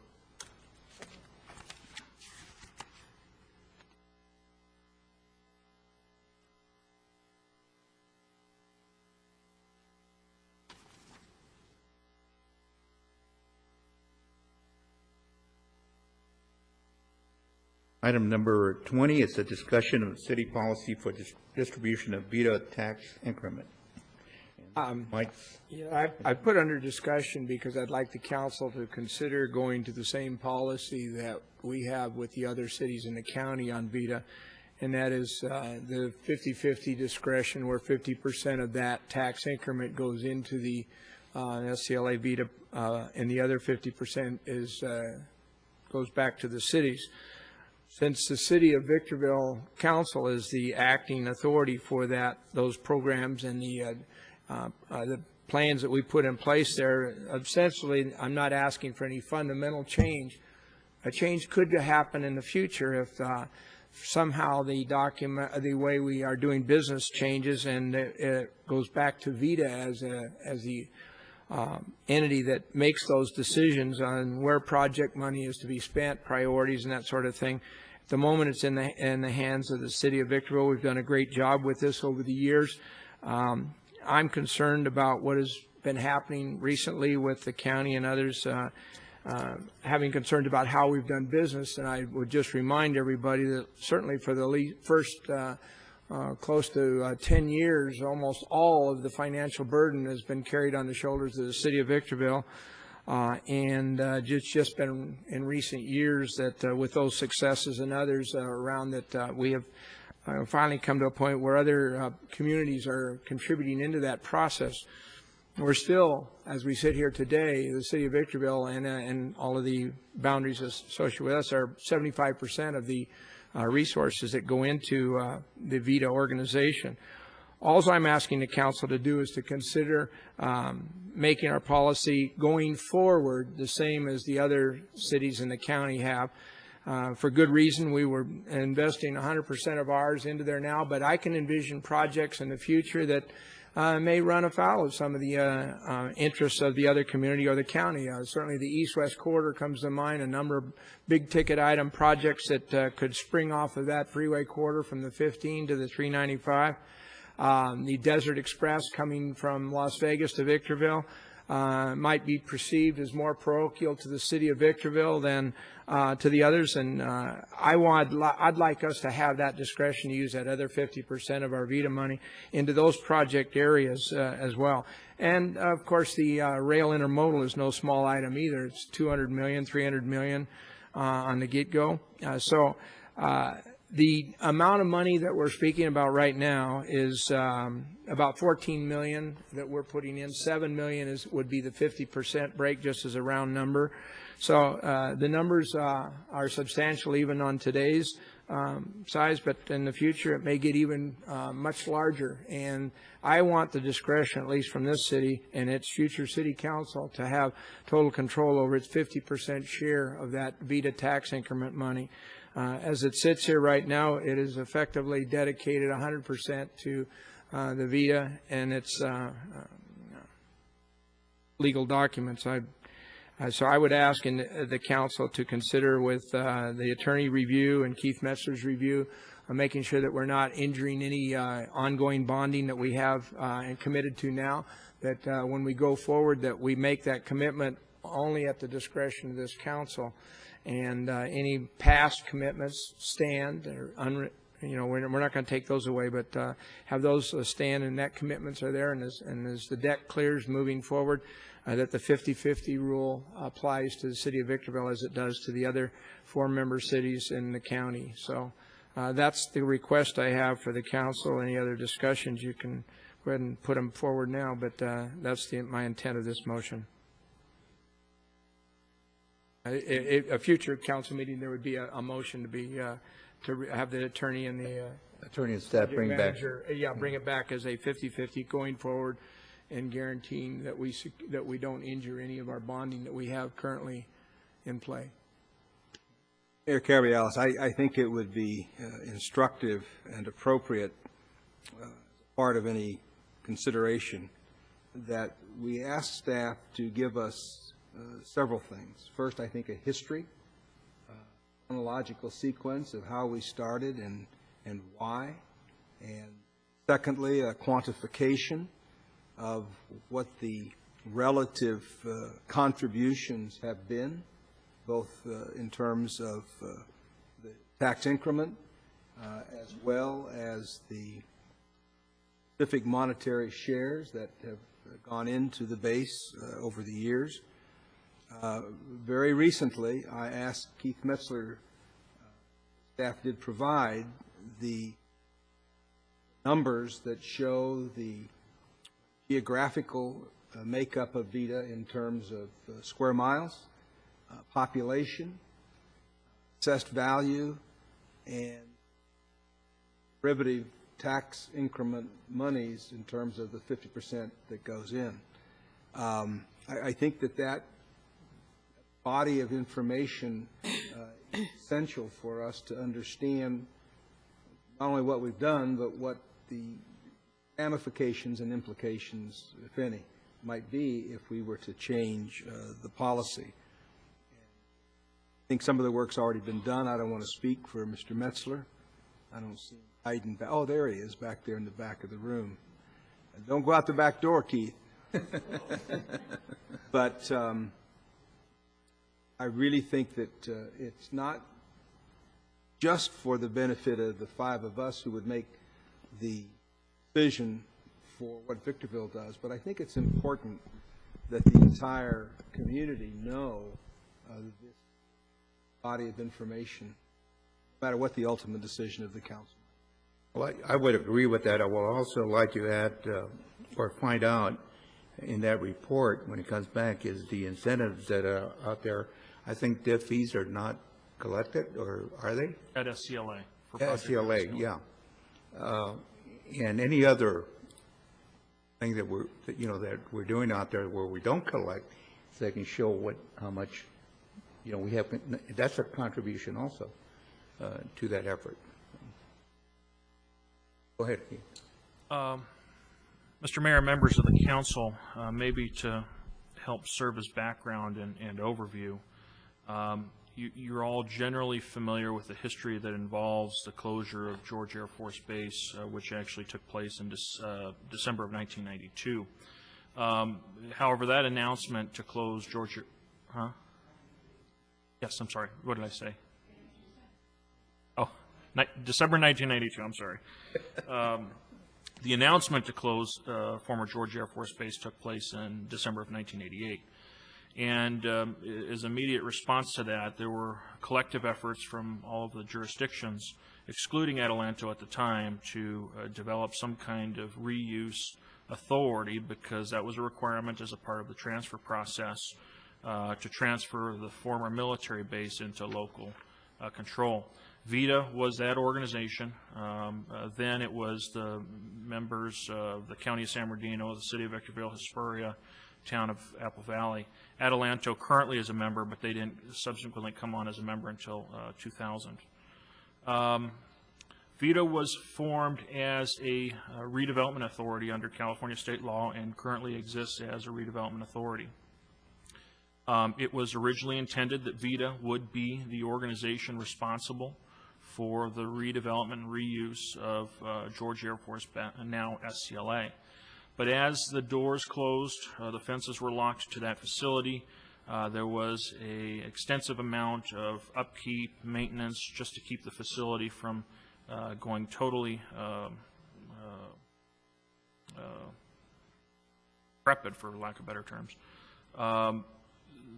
The way VITA was structured, because there weren't any tax increment revenues in place, which is what redevelopment agencies typically rely on, it operated annually, approving a budget which required direct contributions from the general funds of the respective jurisdictions that made up VITA.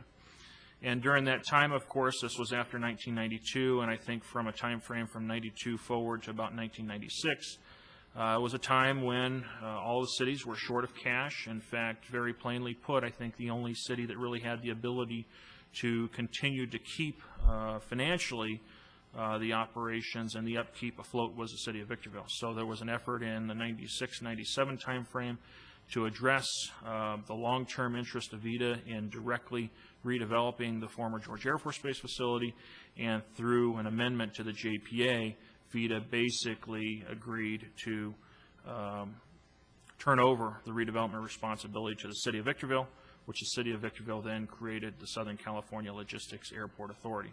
And it is today the Southern California Logistics Airport Authority that is responsible solely for the redevelopment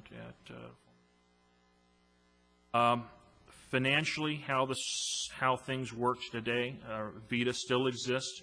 Its responsibilities are fairly limited in nature. It does have an ongoing marketing program, but it is the recognized redevelopment authority to the state of California and to the county of San Bernardino, and that's important because the county of San Bernardino cuts checks, tax increment collection checks, to VITA. VITA is then responsible to distribute those collection checks to the redevelopment agencies of the respective jurisdiction.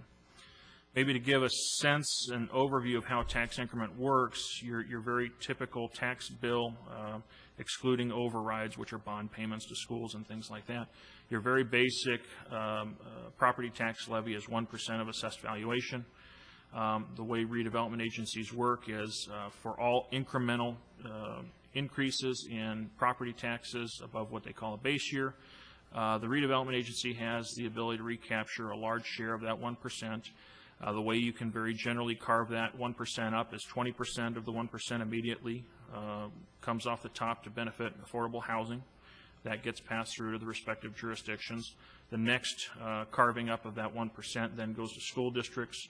We call them pass-through entities, but it's school districts, sometimes fire districts, whatever the special districts might be in the respective jurisdiction.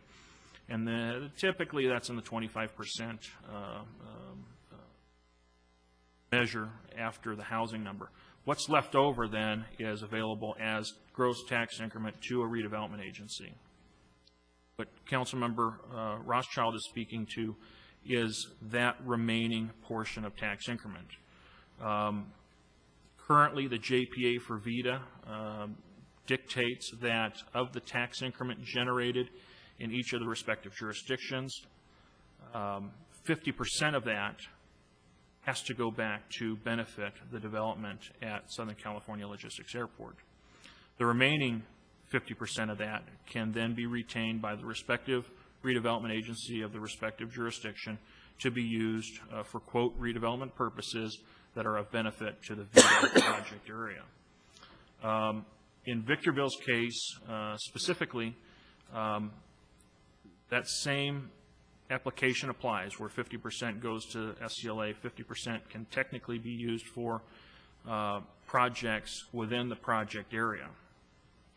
Currently, the VITA project area in total is about 86,000 acres. Victorville's portion of that maybe is 45 to 50,000 acres. I don't have the exact number, but that's just that order of magnitude. But when you talk about the aggregate of tax increment receipts, we're probably generating as Victorville close to 75% of the total tax increment generated from the project area. Getting back to Councilman Rothschild's question, is with respect to what we've done in practice since we've taken over the responsibility of redeveloping George Air Force Base. And what we've recognized all along is that the capital needs to maintain, not only maintain, but to facilitate future development, current and future development. There's a substantial amount of capital improvements necessary. I mean, if I had to imagine a number, it's well in excess of a couple $100 million. I mean, just, it's a big number. So what we've done over the time, currently we have close to $300 million in bonds that were issued by the Southern California Logistics Airport Authority that are secured by that tax increment that Councilman Rothschild is speaking to. As security for all of those bonds is 100%. What's required to go back to SCLA, but also that amount that could otherwise be used on projects that are of general benefit to Victorville's portion of the VITA project area. And we've done that, obviously, to try to increase the sizing of our debt issuances to the largest of our capabilities so that we can satisfy the need for improving Southern California Logistics Airport. I think going forward, certainly, I think the question before the council in terms of policy is going forward, because certainly we have obligations that remain that still rely on that same amount of tax increment. But I think it would be appropriate if the council were to consider the policy change to not send the 50% of its general tax increment to SCLA, that it probably determine what capital improvements can still be envisioned as necessary, because the capital improvements, even though we've had some substantial success out at SCLA, there's still a lot of work to do. And you know, we have to definitely make sure that going forward, we're not neglecting those capital improvement needs. That's not to say we should be relying 100% on tax increment. I mean, I could definitely imagine as a part of the assessment that if we did want to free up the 50% tax increment for other general redevelopment purposes, you know, that we would have to look at other mechanisms, maybe DIF as an example, maybe reinstituting a DIF fee program at SCLA to help generate the funds that are still necessary to make those improvements.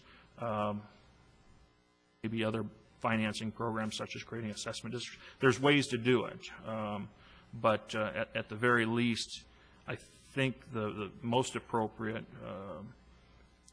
research would be from the perspective of going forward and not changing what has happened in the past. One thing that Councilman Rothschild and I did discuss, and I'm not sure I've actually ever seen an official policy. It's just been longstanding practice, and it has been memorialized in all of the official statements for the bonds that we've issued. But one of the things that we did talk about is the possibility of making that a policy as a function of the annual budget adoption, to where that's a budget policy that if we're doing a redevelopment agency budget and the redevelopment agency budget says $30 million is your budget, and oh, by the way, 10% represents that 50% amount, you know, maybe it could be a budget policy to dictate in that fiscal year what's happening with the $10 million. I think there's options, I guess, is the bottom line conclusion. I'm not so sure it's entirely inappropriate to consider that. Questions? So I think two things. I think it would be helpful, Mr. Metzler, if you could just briefly, I'm assuming that this ad hoc oral presentation isn't intended to take the place of a more detailed written presentation.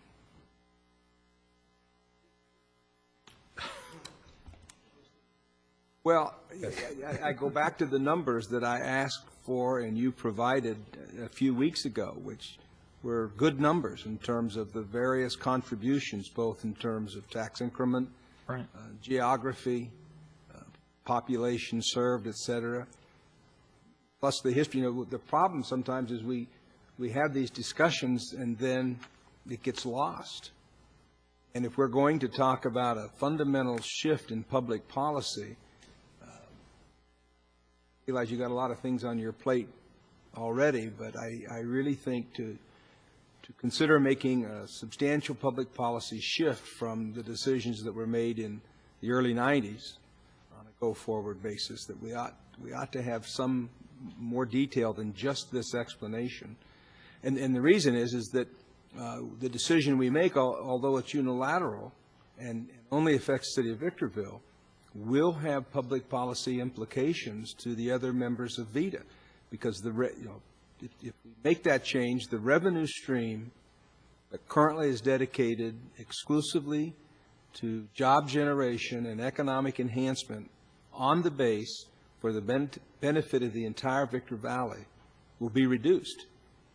And while we would have the unilateral right to do that, I think that our sister cities and the county will be interested in not just the motivation, but the impacts.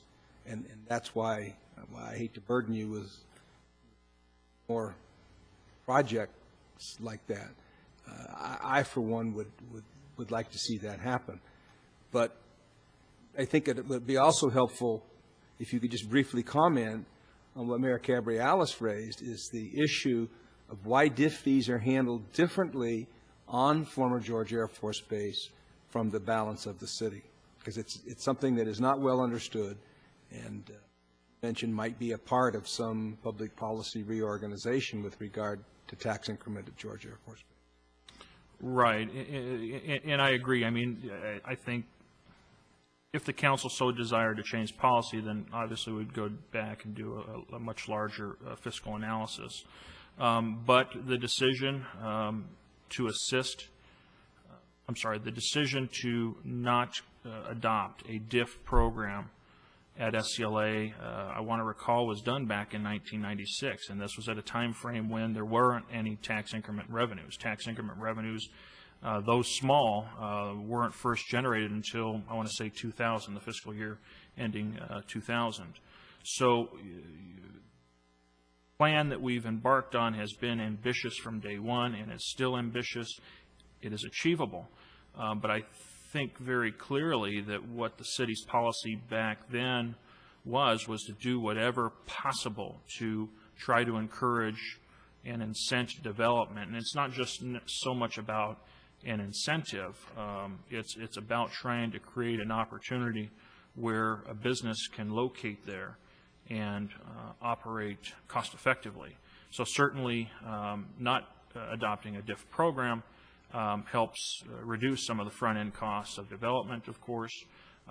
It was definitely expected that combined with the favorable land prices, the favorable employment costs, the abundance of labor, that in an aggregate or in a totality would be helpful in trying to encourage that initial or seed that initial development out at SCLA.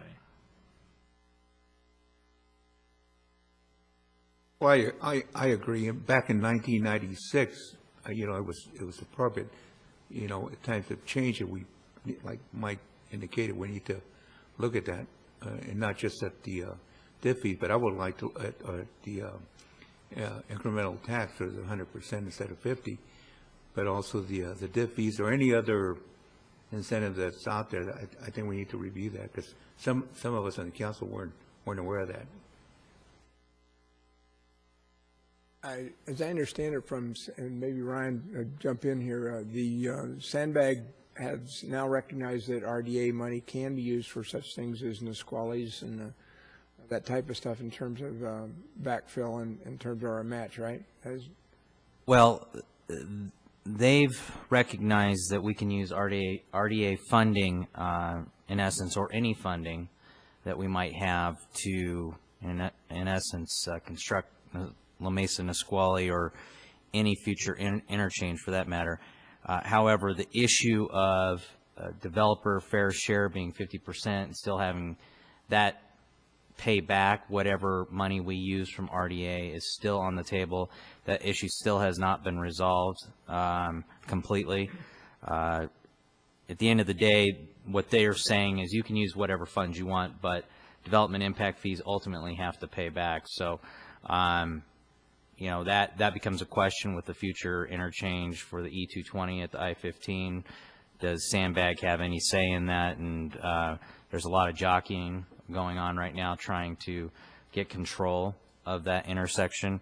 But to answer your question, RDA funds can be used, but in essence, what they refer to as new development and development paying its fair share is still a moving target. And that issue, although the strategic plan for 2010-2040 has been adopted, that question hasn't been completely answered by all legal counsel yet. Even our own city attorney's office has been working on that, trying to, in essence, figure out a way that within the law that we could still use those funds. So hopefully that the answer to that question will be forthcoming.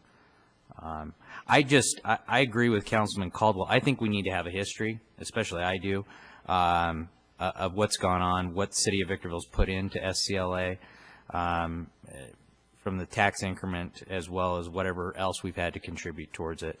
But I'd also like to know philosophically where this is going. I have tremendous concerns about your ability to attract big names like Dr. Pepper Snapple if all of a sudden we're not contributing to the infrastructure at the level that we have been. I want you to be able to, and I want this city to be able to create jobs. I mean, at the end of the day, we still benefit the most, whether it's 50% or 100%. Victorville still benefits the most from jobs created at SCLA. Those people live in homes in our community. They shop at our facilities.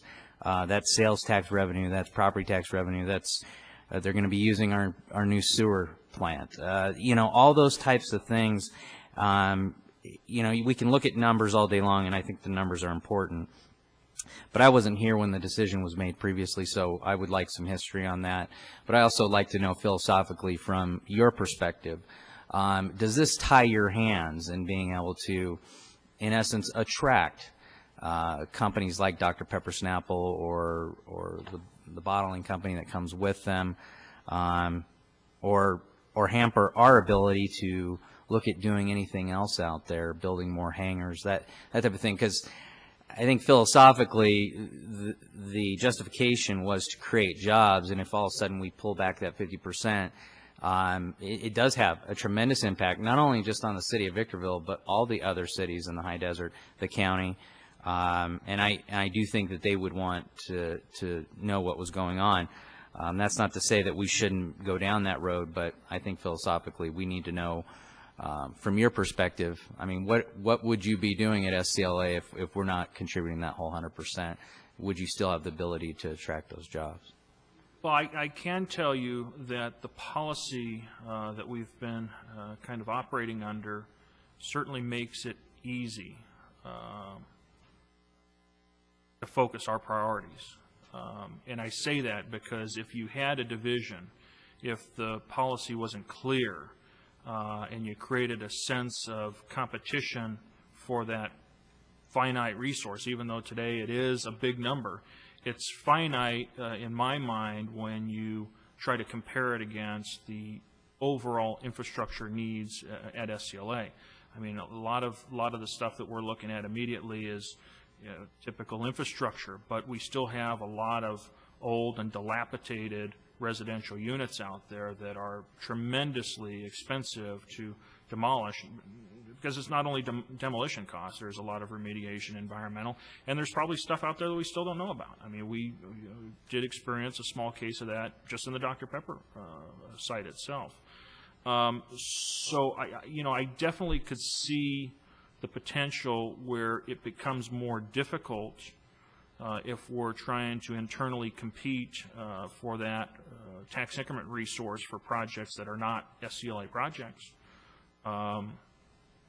I also can say that, from the policy perspective, it sends a very strong message, not only to the member jurisdictions of VEDA, but it sends a strong message to the development community and the industrial users that we have resources necessary to help facilitate their business expansions, relocations, their ability to do business cost effectively.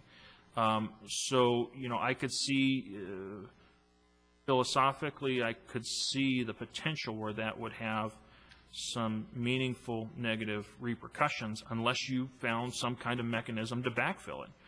But my fear is, and I'd be glad to do the fiscal exercise, I probably wouldn't spend too much time on anything other than focusing on sources and uses, such as what's available in tax increment and what do you have to spend it on over the course of the next 20 years.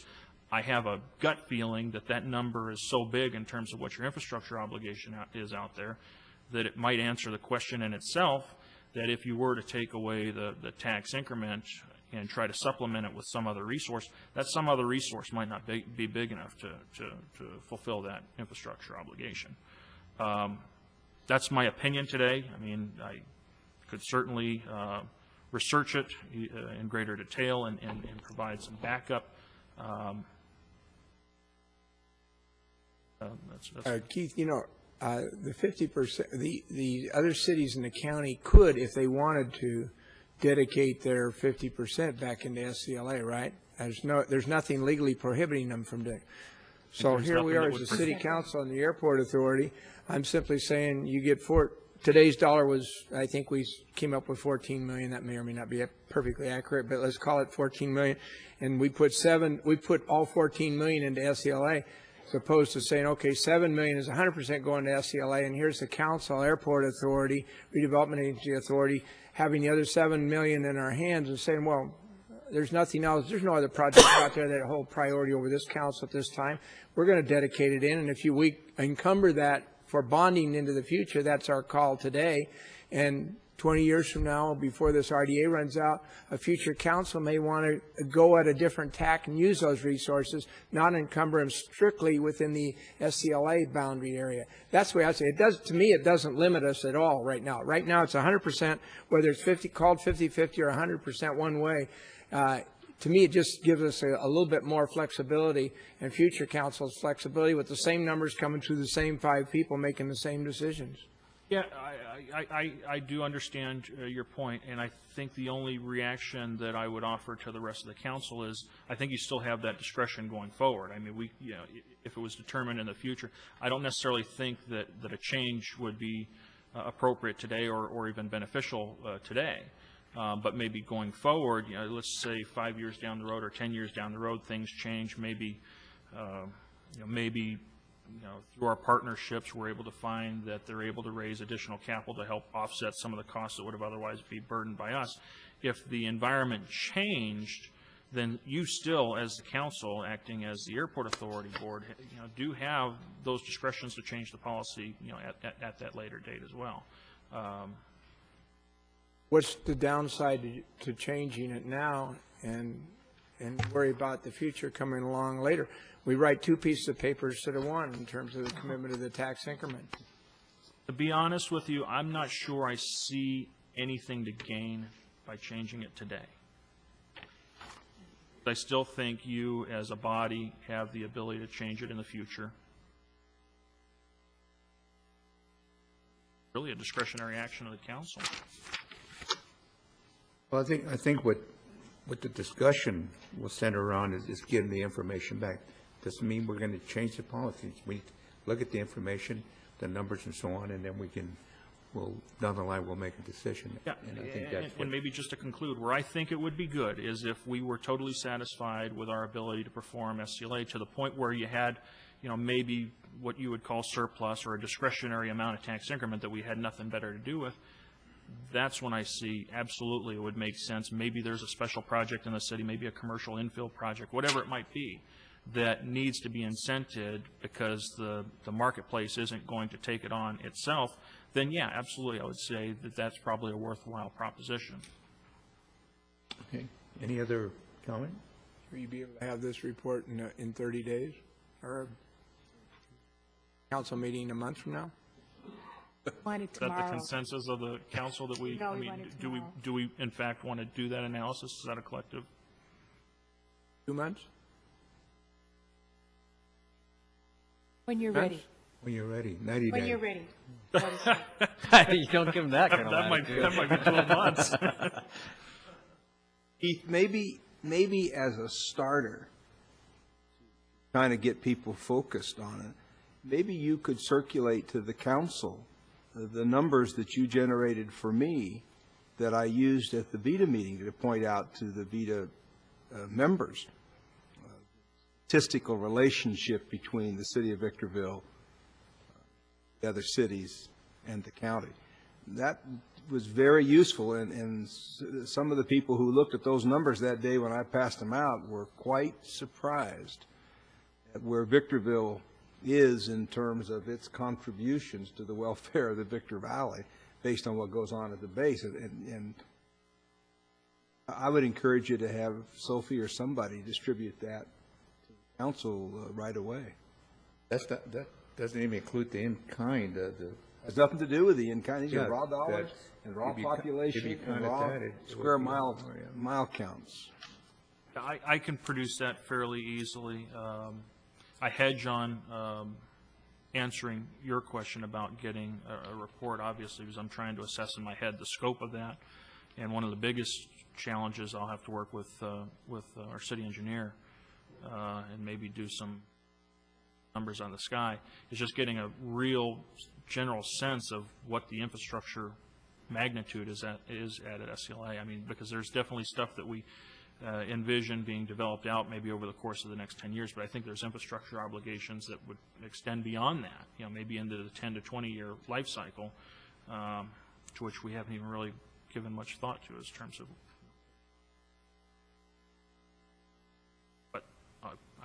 I can put something together. Any other questions? Thank you, Keith. Item number 21, the request to appoint the city manager as the city's alternate representative to the Victor Valley Wastewater Reclamation Authority. Give him another job. Second.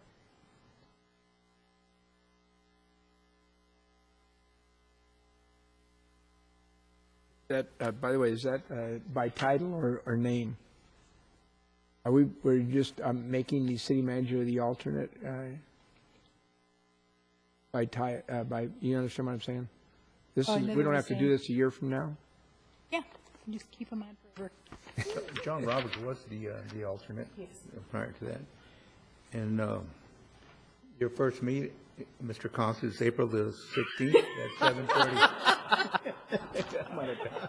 Thank you.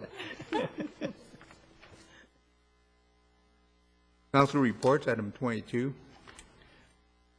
Novel? None? Akron? Sorry, I have a few, and I don't want to belabor this, but going back to the consent report, I just want to commend our sheriff's department. I'm loving this proactive patrol as the percentages go up. The number of calls go down. It does work, a 17% decrease for the month of January. I just continue to be impressed by that. And I actually, it's not only on paper, but I actually see your guys out just rolling around, making sure that there's nothing going wrong. So I'm very happy to see that. I appreciate the Public Information Department, Yvonne Hester, and what you put together for us that you passed out today, and looking into several different things. But specifically, Sunset Ridge Park and the fire station, according to this, the fire station is 6 to 7 weeks from completion. So publicly, I'm going to ask our city fire chief, Sid Holquist, to bring forth to this council at the next or following council meeting a request for funding to staff that, to equip it. Obviously, public safety being the #1 priority of the city council, we need to make sure that when that fire station's ready to open, that it's ready to open. I'd hate to have a ground or a ribbon cutting and no firefighters or equipment in that place.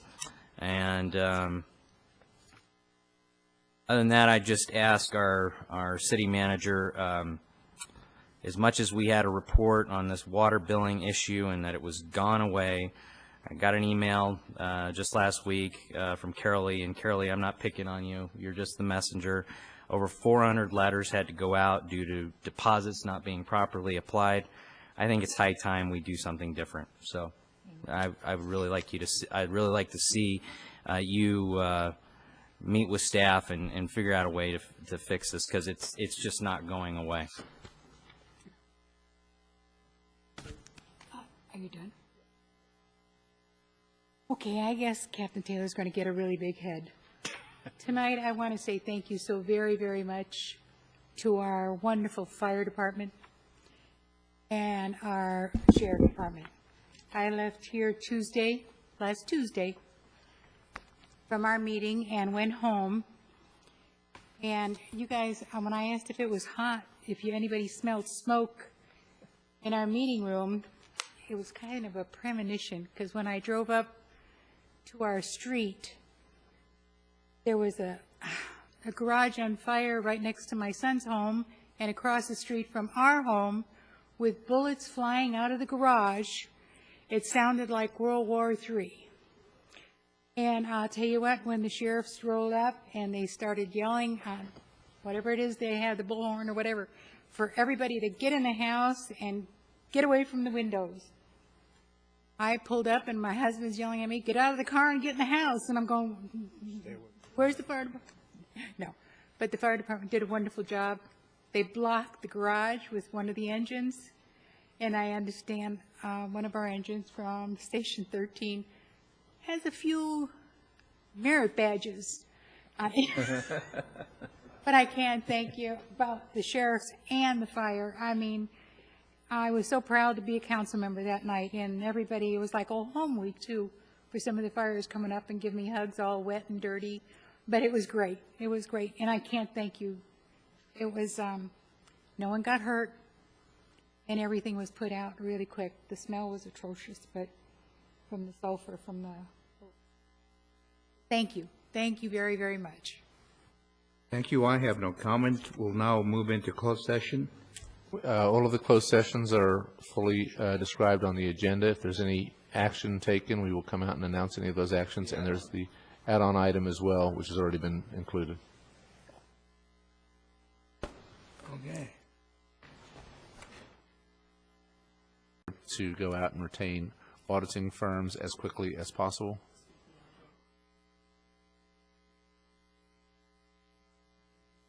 Two reportable actions out of the city's closed session. First is a unanimous vote to authorize the city manager to go out and retain auditing firms to expedite the city's auditing process.